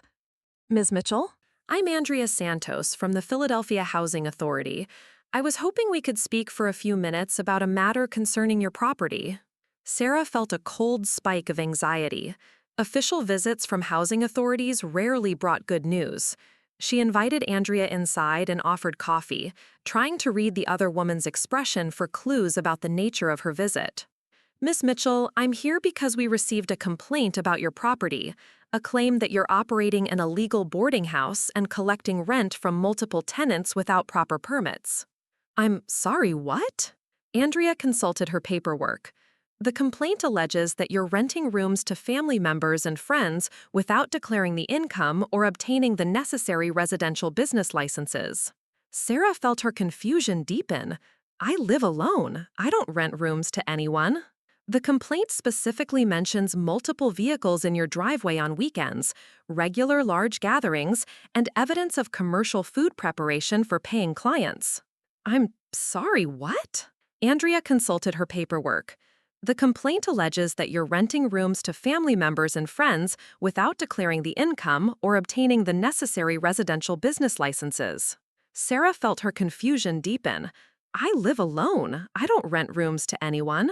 The complaint specifically mentions multiple vehicles in your driveway on weekends, regular large gatherings, and evidence of commercial food preparation for paying clients. Understanding dawned with sickening clarity. Someone had reported her family gatherings as evidence of illegal business activity, twisting the evidence of her hospitality into allegations of housing violations. Who filed the complaint? Andrea consulted her notes again. The complaint was filed anonymously, but it included detailed photographs and documentation of activity on your property over several months. Can you show me the photos? Andrea hesitated, then pulled out a tablet and scrolled through a series of images. Sarah recognized her own driveway, her own front porch, her own dining room windows. The photos had been taken from the street and showed cars parked outside during family gatherings, people carrying dishes and gifts, evidence of the celebrations and traditions that had been part of her life for 7 years. But viewed through the lens of suspicion, the same images could be interpreted as evidence of commercial activity. Multiple cars suggested multiple tenants. People carrying food could be caterers or paying customers. The regular pattern of gatherings could indicate a business operation rather than family traditions. Ms. Mitchell, I want to be clear that this appears to be a malicious complaint. The documentation provided doesn't actually support the allegations, and our preliminary investigation suggests that you're simply someone who hosts family gatherings regularly. Relief flooded through Sarah's system like ice water. So, there's no violation? No violation, but I did want to speak with you because the level of detail in the complaint suggests that someone has been watching your property carefully for an extended period. The photos span several months and were clearly taken by someone with regular access to your street. The implications were unsettling. Someone in her neighborhood had been documenting her activities with enough dedication to build a case for housing violations. Someone had been watching her home, her family, her life, and had decided to weaponize that information against her. Do you have any idea who might have done this? No, but I'll definitely be more careful about my privacy going forward. Andrea nodded sympathetically. Neighborhood disputes can get ugly sometimes. People get resentful about property values or lifestyle differences and look for ways to cause problems for their neighbors. After Andrea left, Sarah found herself looking at her home with new eyes, wondering which windows were visible from the street, which activities might be observable by someone determined to find fault with her lifestyle. The sense of violation was profound. The knowledge that someone had been watching and documenting her private life for months. She called Marcus, needing to talk to someone who would understand the implications of what had just happened. Someone reported you to the housing authority? His voice carried immediate anger. That's insane, and illegal, probably. They claimed I was running an illegal boarding house. Based on what evidence? Sarah described the photos and documentation, the months of surveillance that had been twisted into allegations of business violations. Marcus listened with growing outrage, his protective instincts finally directed towards supporting her rather than controlling her. "We need to find out who did this," he said. "This isn't just a misunderstanding or a neighbor complaint. This is targeted harassment. How would we even begin to investigate something like that?" "Security cameras. We install a comprehensive system around your property so we can document anyone who's watching or photographing your house without permission." The suggestion was practical and protective in a way that felt genuinely supportive rather than controlling. Marcus was offering to help her defend her privacy rather than demanding she change her behavior to avoid future problems. That's actually a good idea. I know a company that does installations for my business clients, high-quality systems that can capture license plates and facial recognition. If someone's been stalking your property, we'll catch them. They spent an hour discussing security options and practical measures Sarah could take to protect her privacy. Marcus offered to pay for the installation and monitoring services, framing it as compensation for the years of family gatherings he had failed to contribute to appropriately. After they hung up, Sarah realized that the malicious complaint had inadvertently accelerated the positive changes in her relationship with Marcus. His protective anger was being directed toward defending her rather than managing her, his problem-solving skills deployed in service of her needs rather than his own assumptions about what she required. The irony was not lost on her. Someone had tried to weaponize her family relationships against her, but the attack had only strengthened the bonds she was rebuilding with the people who mattered most. That evening, Sarah received a call from Victoria with an unexpected update. "Sarah, I think I know who filed the housing complaint against you." "What? How?" "I've been going through my blog analytics, looking at who's been viewing content about our family gatherings. There's one IP address that shows up consistently, someone who's been obsessively viewing every post I've made about your house and our holiday celebrations. Victoria's technical explanation was interrupted by the sound of papers rustling.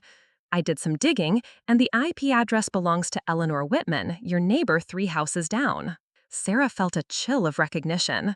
Eleanor Whitman was the elderly woman who had complained to the homeowners association about Sarah's garden parties 2 summers ago, claiming that the music and laughter were disturbing the neighborhood's peaceful character. She's been using my blog to build a case against me? It looks that way. She's been screenshotting photos of your house, saving images of our family gatherings, probably using my content to document what she saw as evidence of commercial activity. What can we do about it? I'm documenting everything, screenshots of her viewing history, evidence of the systematic way she's been collecting information about you. If you decide to file a counter-complaint for harassment, I can provide the digital evidence to support your case. Sarah felt a surge of gratitude for Victoria's technical skills and attention to detail. The same social media savvy that had once felt superficial was now being deployed in service of protecting Sarah's interests. Thank you, Victoria. I appreciate you doing that research. It's the least I can do.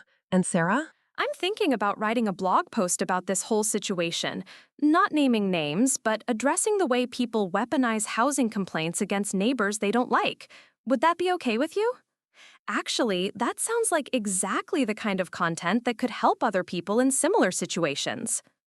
They talked for another 30 minutes about Eleanor Whitman's harassment campaign and the broader issue of neighbors who used official complaints to resolve personal grievances. Victoria's perspective on the social dynamics was insightful in ways that surprised Sarah, revealing a depth of understanding about community relationships that went beyond surface-level lifestyle content. As the week progressed, Sarah found herself processing not just the family revelations from Thanksgiving, but the rapid succession of challenges and supports that had followed. The housing complaint that could have been devastating had instead become an opportunity for her family to demonstrate their newfound commitment to protecting and supporting her. Marcus had responded with practical assistance and genuine anger on her behalf. Victoria had deployed her technical skills to investigate the source of the harassment. Her parents had offered emotional support and validation. Even Tommy had sent her a hand-drawn picture of a house with a sign that read, "Aunt Sarah's Castle, no mean people allowed." The family that had dismissed her as a burden was now functioning as a protective network, using their individual skills and resources to defend her interests rather than manage her choices.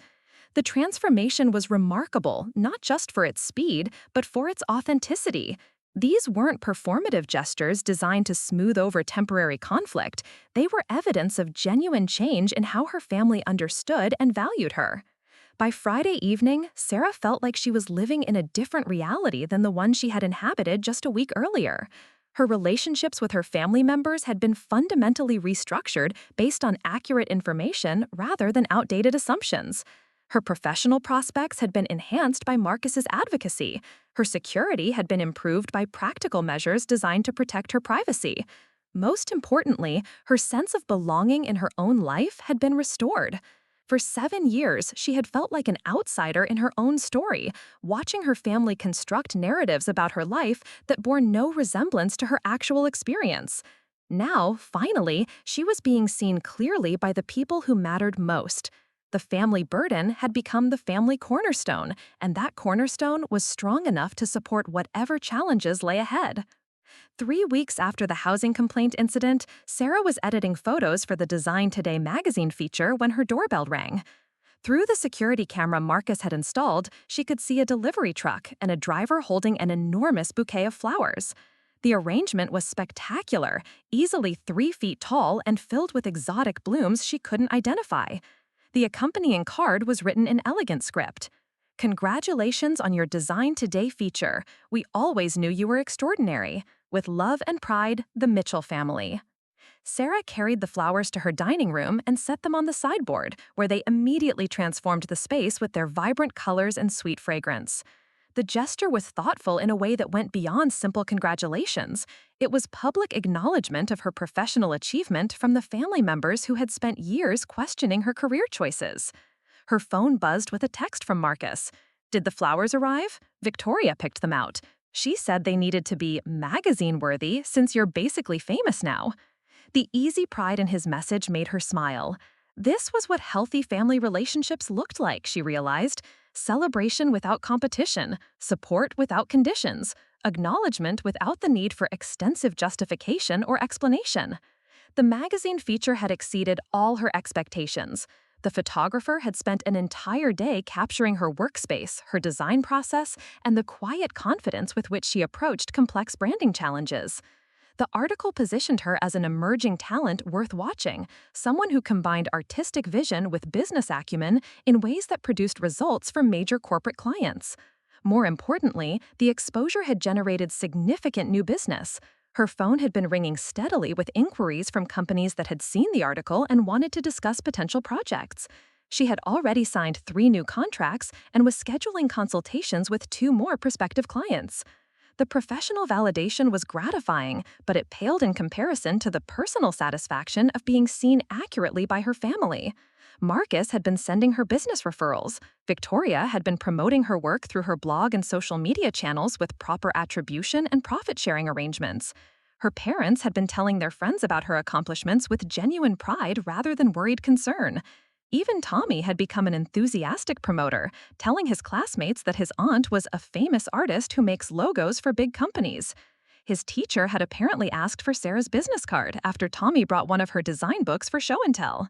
The security system Marcus had installed was capturing regular footage of Eleanor Whitman walking slowly past Sarah's house, sometimes stopping to photograph the property with her phone.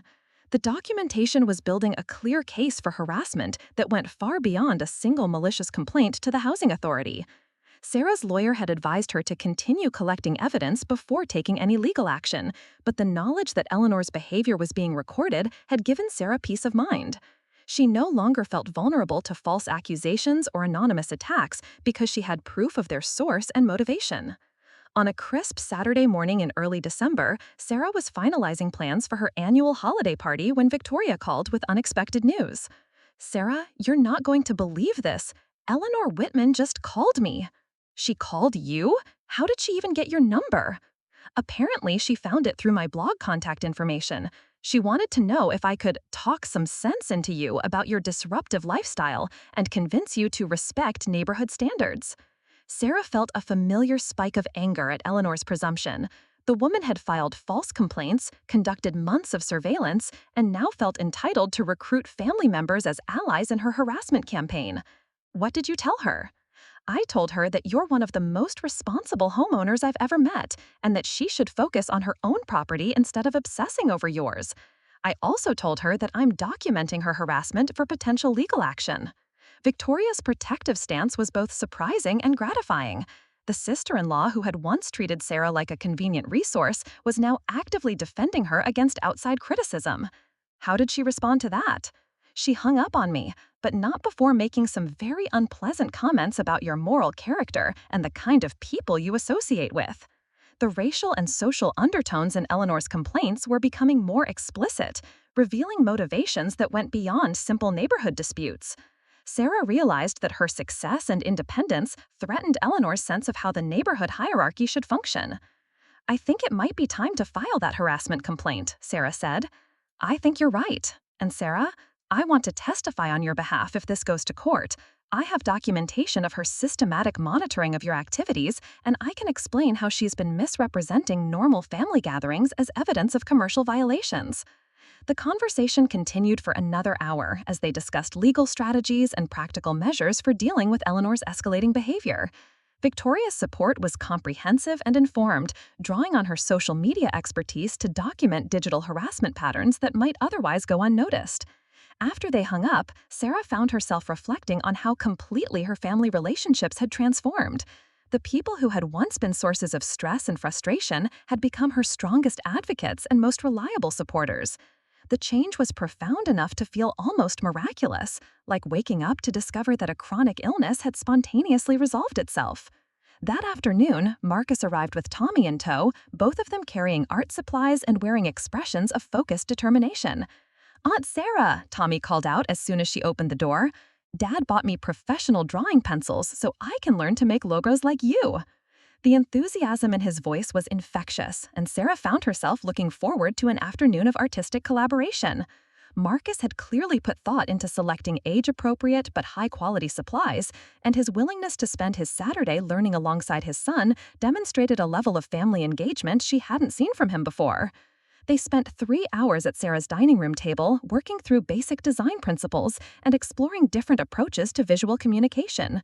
Tommy showed surprising aptitude for understanding how shapes and colors could convey emotions and ideas, while Marcus struggled with the artistic concepts but made up for it with genuine curiosity and respectful questions. "This is actually much harder than I thought it would be," Marcus admitted, as he attempted to sketch a simple logo for Tommy's imaginary robot company. "I had no idea how much thought goes into making something look effortless." "That's the point," Sarah explained, adjusting his pencil grip. "Good design looks simple and obvious, but achieving that simplicity requires complex decision-making about every element." Tommy looked up from his own drawing, a surprisingly sophisticated attempt of creating a logo for Super Kid Adventures. "Is that why your work pays so much money? Because it's really hard to do?" The innocent question made Marcus laugh, but Sarah could see him processing the implications of his son's observation. Tommy understood intuitively what Marcus had taken years to recognize, that expertise had value regardless of whether it was easily visible or traditionally prestigious. That's exactly right, Tommy. Companies pay well for good design because it helps them communicate with their customers and stand out from their competitors. "So you're like a translator," Tommy said with the matter-of-fact tone children use when they've solved a puzzle. "You translate what companies want to say into pictures that people understand."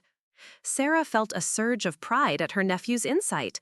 His ability to grasp complex concepts and articulate them clearly reminded her of herself at that age, always trying to understand how the adult world functioned and finding unexpected connections between seemingly different ideas.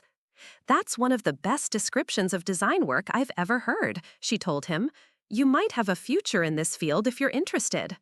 Tommy beamed at the compliment, then returned to his drawing with renewed focus. Marcus watched his son work with an expression of quiet amazement, clearly seeing artistic potential he hadn't recognized before.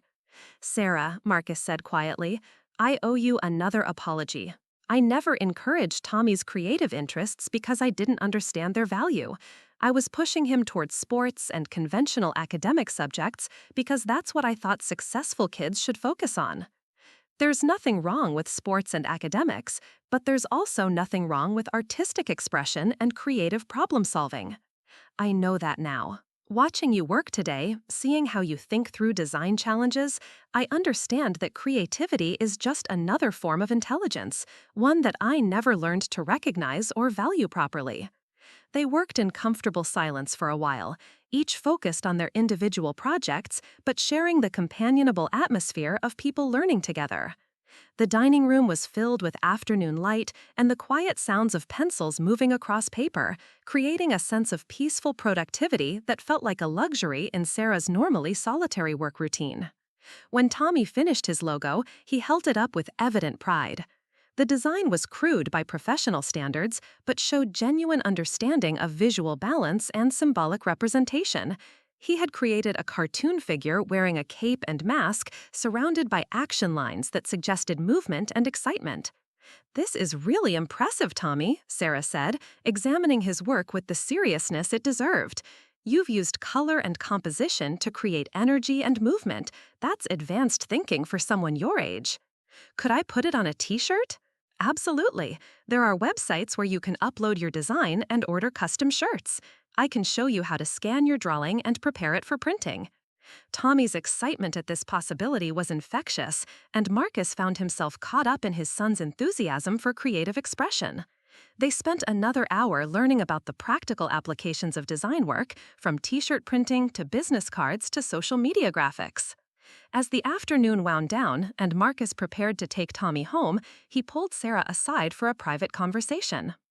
"I want to ask you something, and I want you to know that there's no pressure to say yes." "Okay." "Victoria and I have been talking about the holidays. We'd like to host Christmas dinner this year, at our house, as a way of giving you a break from entertaining duties. but we'd also like you to be involved in the planning, not as the person responsible for everything, but as a family member whose input we value. The invitation was thoughtful in ways that went beyond simple reciprocity. Marcus was acknowledging both her past contributions and her right to participate as an equal rather than a service provider. I'd like that. What kind of involvement are you thinking about? Menu planning, maybe some cooking collaboration, definitely input on traditions and timing. Victoria wants to feature the gathering on her blog, but only with your permission and with proper credit for any recipes or ideas you contribute. Sarah felt a warm glow of satisfaction behind the proposal. This was what family partnership looked like: shared responsibility, mutual respect, and acknowledgement of individual contributions. That sounds wonderful. I'd be happy to help plan Christmas dinner. There's one more thing, Marcus said, his expression shifting to something more serious. I've been thinking about Eleanor Whitman and her harassment campaign. I want to make sure you know that if this escalates, you have our complete support. Financial, legal, whatever you need. Marcus: I'm serious, Sarah. For years, we failed to protect you from our own ignorance and dismissiveness. We're not going to fail to protect you from someone else's malicious behavior. The protective instinct in his voice was genuine and powerful, representing a complete reversal from his previous tendency to minimize her concerns or suggest that she was overreacting to interpersonal conflicts. Thank you. That means more than you know. After Marcus and Tommy left, Sarah spent the evening reviewing the legal documentation her attorney had prepared for the harassment complaint against Eleanor Whitman. The case was stronger than she had expected, with clear evidence of systematic surveillance, false reporting, and escalating attempts to interfere with her peaceful enjoyment of her property. The attorney had also discovered that Eleanor had filed similar complaints against 2 other neighbors in recent years, suggesting a pattern of using official channels to resolve personal grievances. The additional context strengthened Sarah's position and demonstrated that Eleanor's behavior represented ongoing harassment rather than legitimate community concerns. On Monday morning, Sarah filed the formal complaint with both the police department and the homeowners association. The documentation was comprehensive, including security camera footage, phone records, social media evidence, and witness statements from family members who could testify to Eleanor's escalating behavior. The response was swift and decisive. The homeowners association scheduled a hearing for the following week, and the police department assigned a community liaison officer to investigate the harassment allegations. Eleanor's pattern of false complaints had apparently caught the attention of multiple agencies who were now coordinating their response to her disruptive behavior. Meanwhile, Sarah's professional life was flourishing in ways she had never anticipated. The Design Today feature had established her reputation in the industry, and the new clients she had attracted were referring additional business at a rate that required her to consider hiring staff for the first time. Victoria had been documenting Sarah's workspace and design process for a series of blog posts about creative entrepreneurship, with proper profit-sharing agreements that treated Sarah as a collaborating partner rather than content subject.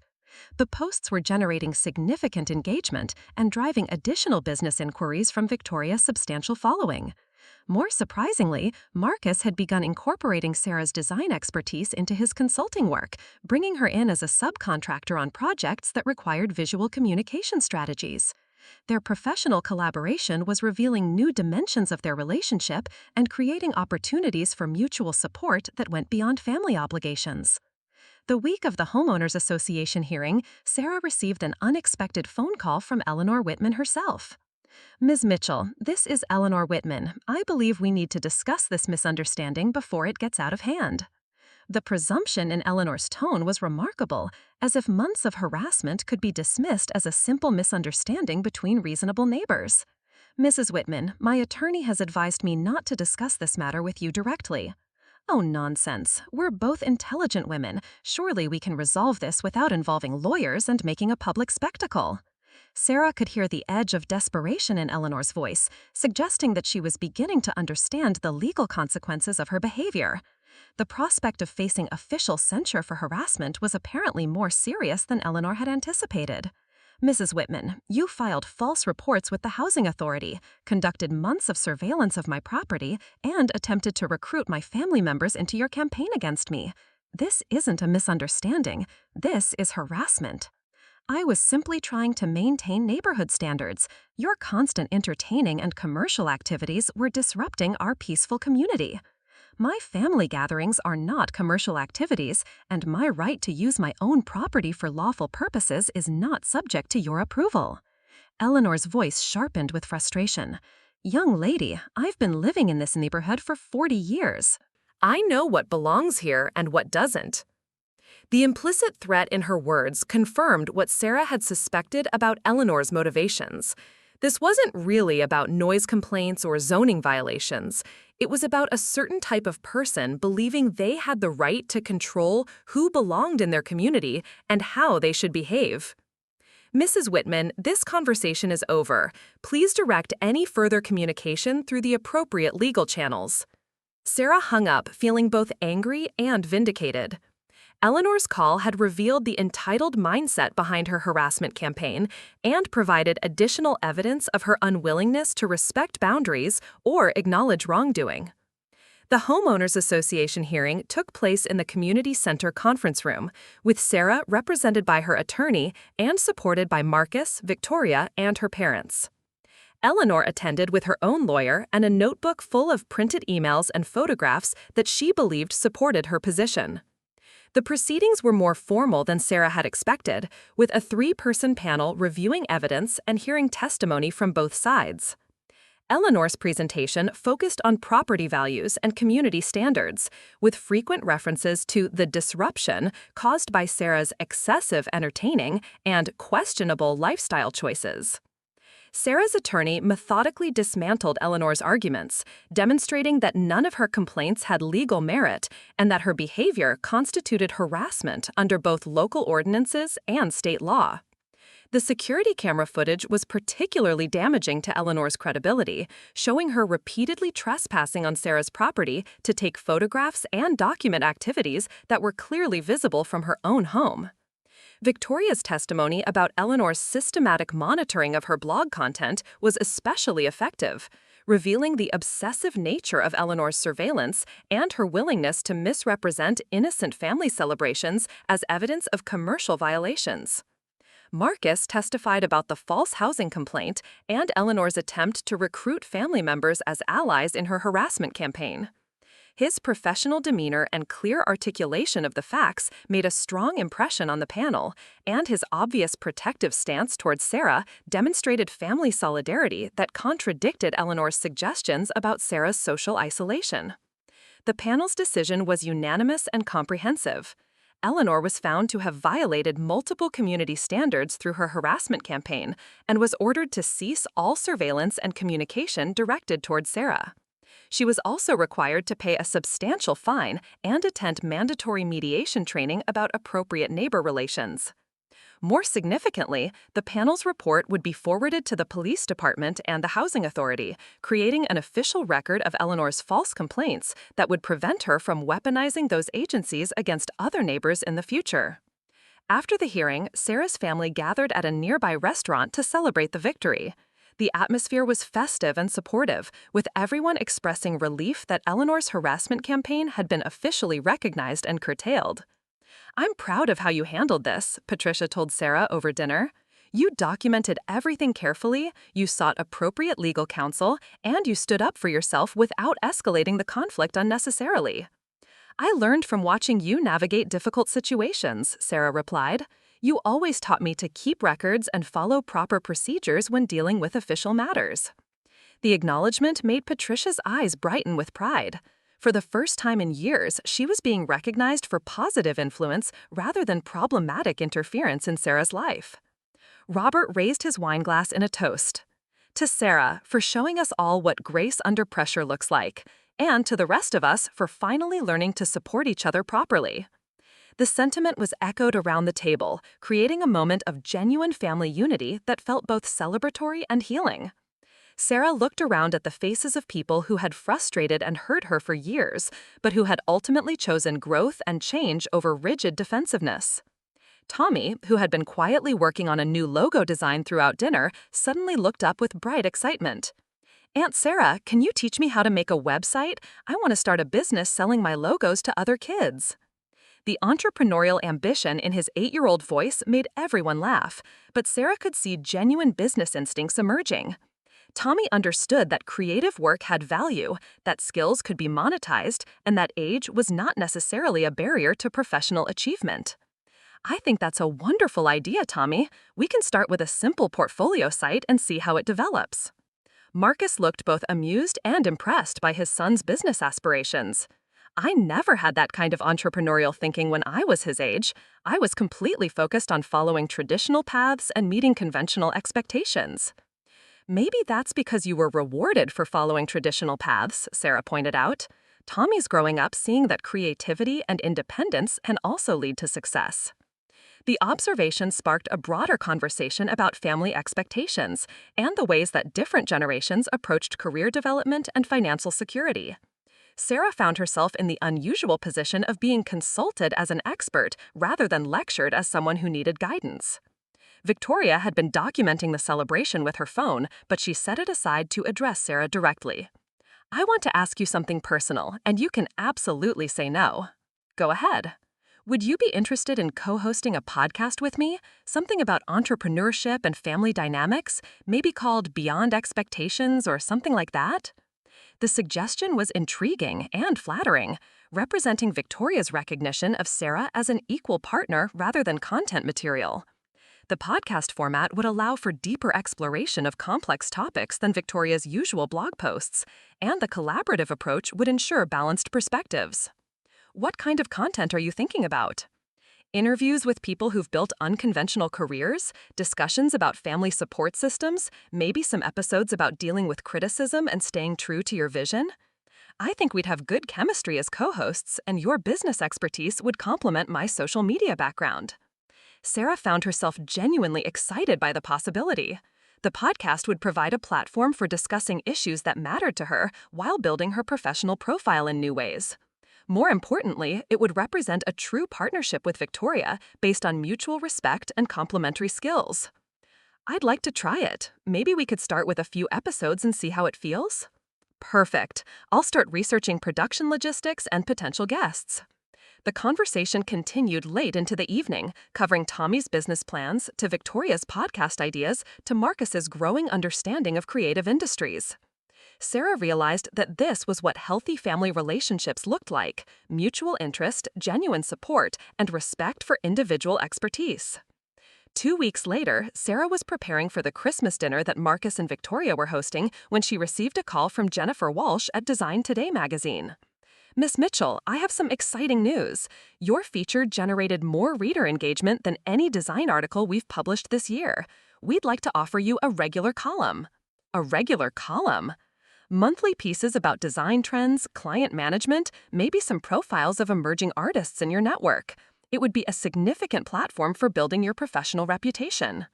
The opportunity was beyond anything Sarah had imagined when Marcus first submitted her work to the magazine.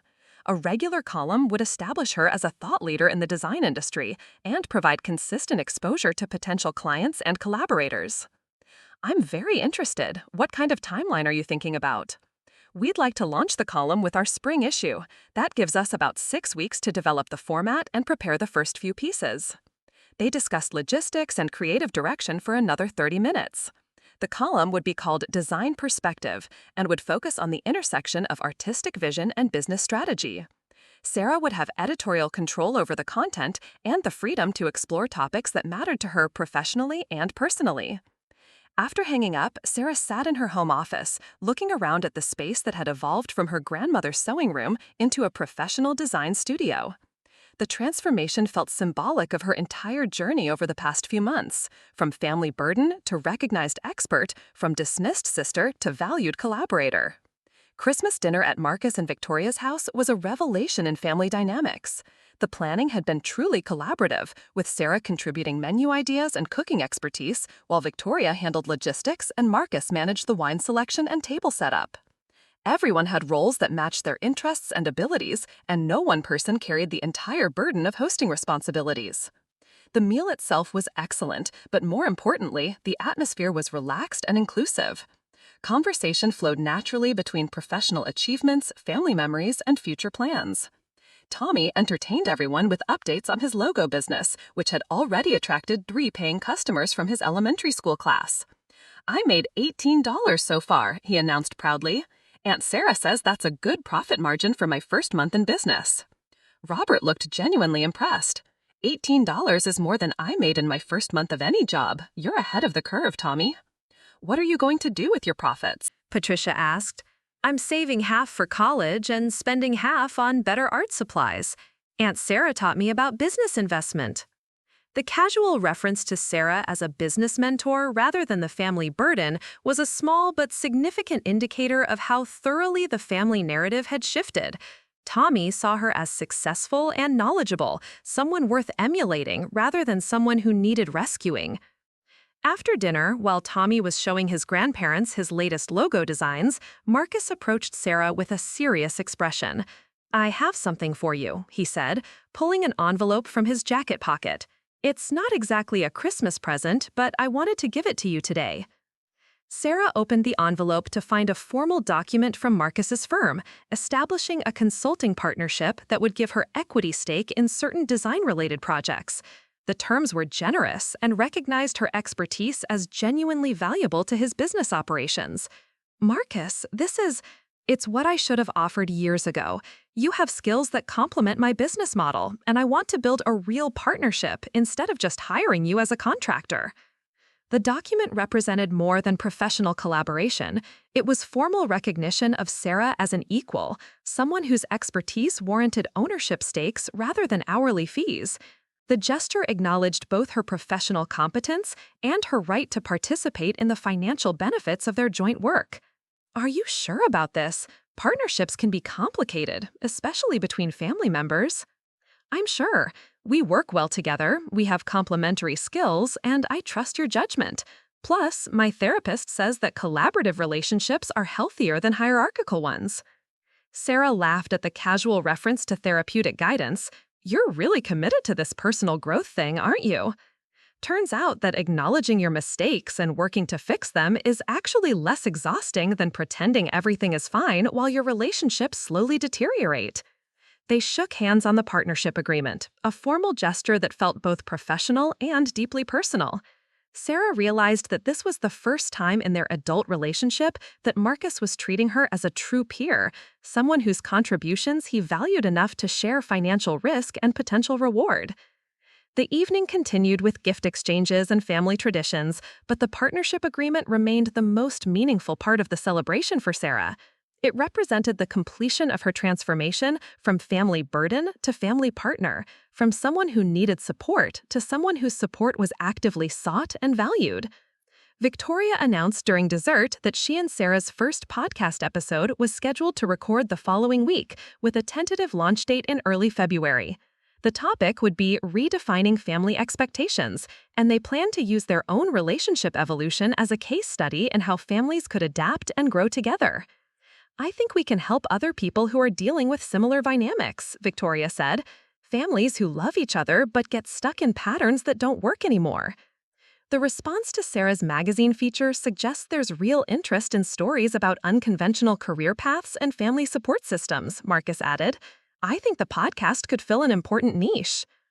Sarah found herself surrounded by family members who were not only supporting her individual success, but also looking for ways to amplify her voice and extend her influence. The contrast with previous years was so stark that it sometimes felt surreal, like she had stepped into an alternate version of her life where her family's natural instincts were protective rather than corrective. As the evening wound down and gifts were exchanged, Tommy presented Sarah with a hand-drawn business card that read, "Sarah Mitchell, design expert and best aunt ever." The childish lettering and crooked lines made it more precious than any professional marketing material she had ever produced. "I made it myself," he said proudly.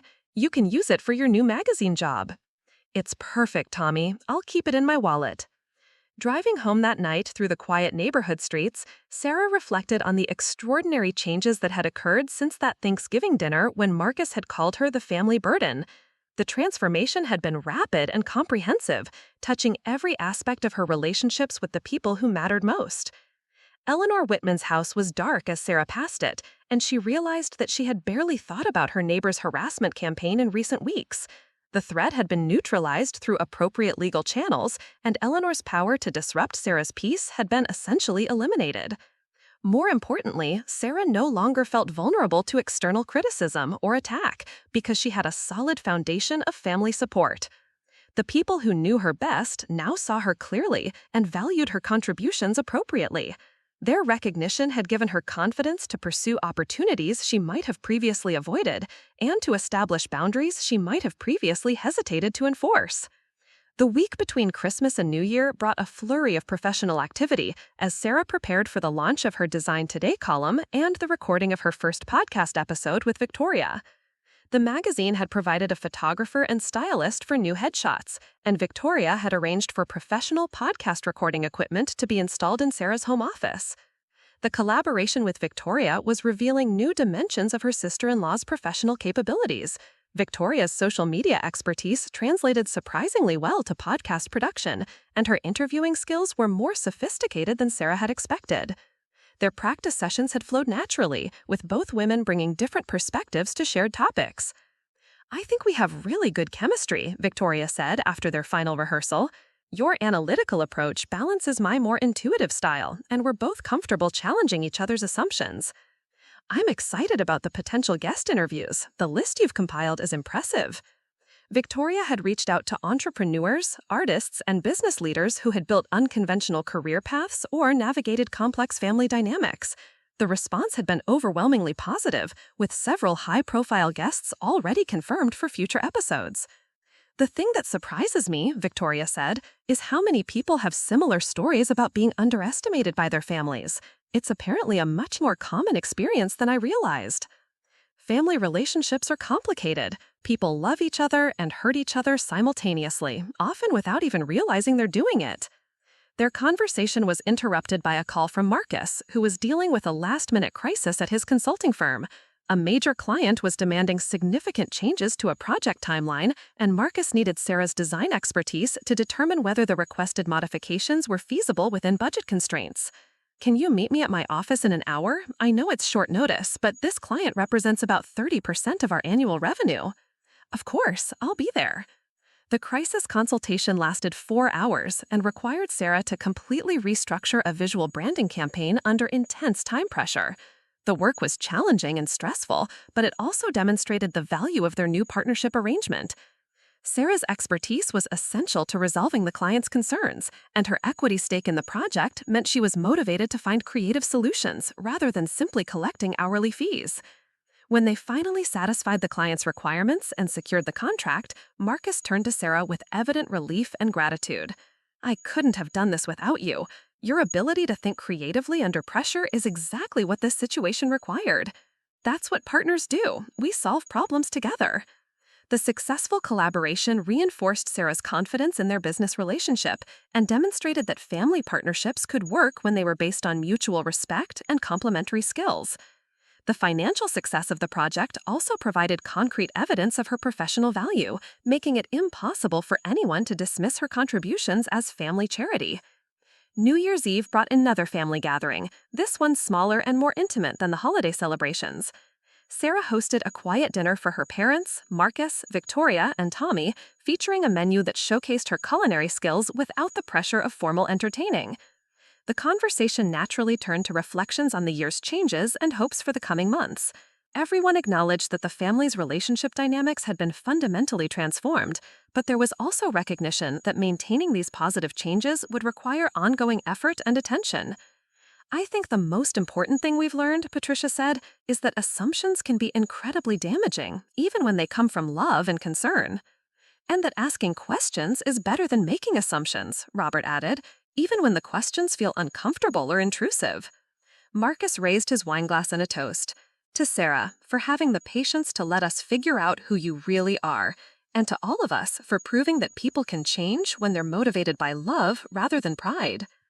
The sentiment was echoed around the table, creating a moment of genuine intimacy and mutual appreciation. Sarah looked around at the faces of people who had been sources of frustration and disappointment for years, but who had ultimately chosen growth over defensiveness, curiosity over assumption. Tommy, who had been quietly working on a new design project throughout dinner, suddenly looked up with characteristic enthusiasm. "Aunt Sarah, I want to make a logo for our whole family, something that shows how we all work together now." The request was both touching and symbolically perfect. Tommy's desire to create a visual representation of their renewed family unity demonstrated his understanding that relationships could be intentionally designed and carefully crafted, like any other creative project. I think that's a wonderful idea, Tommy. What kind of imagery are you thinking about? Maybe something with puzzle pieces that fit together? Or a tree with different branches that all connect to the same trunk? His instinctive understanding of visual metaphor was impressive, and his desire to celebrate family connection through artistic expression felt like a natural extension of everything Sarah had been trying to build through her own work and relationships. They spent the rest of the evening collaborating on Tommy's family logo project, with each person contributing ideas and feedback while Tommy maintained creative control over the final design. The process was playful and inclusive, demonstrating the kind of collaborative creativity that had become characteristic of their family interactions. As midnight approached and the family prepared to welcome the new year together, Sarah felt a profound sense of completion and possibility. The family burden had become the family anchor, providing stability and support that allowed everyone to pursue their individual goals while maintaining meaningful connections. The transformation had been challenging and sometimes painful, requiring everyone to examine long-held beliefs and comfortable assumptions. But the results had been worth the emotional investment, creating relationships based on accurate understanding rather than outdated narratives. As they counted down to midnight and toasted the arrival of the new year, Sarah realized that she had everything she had been looking for without knowing she was looking for it. Professional success that was recognized and respected, family relationships that were supportive rather than burdensome, and a sense of belonging that was based on who she actually was rather than who others thought she should be. The clock struck 12, and the family embraced with genuine warmth and mutual affection. Sarah found herself thinking about her grandmother, Rose, who had left her the house that had become the foundation for so much healing and growth. Rose had seen something in Sarah that the rest of the family had missed, and her faith had been vindicated in ways she probably never could have imagined. 6 months later, Sarah was reviewing the proofs for her first published collection of Design Today columns when Marcus called with exciting news. "Sarah, I just got off the phone with a potential client who specifically requested our partnership for a major rebranding project. They read your magazine columns and heard the podcast, and they want the combination of my business strategy and your creative vision." "What kind of project?" "A regional hospital system that wants to completely rebuild their visual identity. It's an 18-month timeline with a budget that would represent our biggest contract ever." The opportunity was significant, not just financially, but professionally, establishing their partnership as a recognized force in the consulting industry. The client's specific request for their collaborative approach validated the decision to formalize their business relationship and demonstrated that their combined expertise was more valuable than the sum of their individual contributions. "When do they want to meet?" "Next week." "And Sarah?" "They mentioned that they chose us partly because of the family dynamic. They said it was impressive to see siblings who could work together successfully without the ego conflicts that often destroy family partnerships." The irony was not lost on Sarah. The family relationships that had once been a source of professional embarrassment had become a marketing advantage, demonstrating stability and collaborative capability that impressed potential clients. The hospital rebranding project became the most challenging and rewarding work of Sarah's career. The 18-month timeline required her to manage multiple design teams while maintaining her magazine column and podcast commitments. The complexity pushed her to develop new skills in project management and client relations that complemented her existing creative expertise. Marcus handled the strategic and financial aspects of the project with his characteristic thoroughness, but he also deferred to Sarah's creative judgment in ways that demonstrated genuine respect for her professional expertise. Their collaboration was seamless and productive, earning recognition within the industry and generating additional business opportunities. "When do they want to meet?" "Next week." "And Sarah?"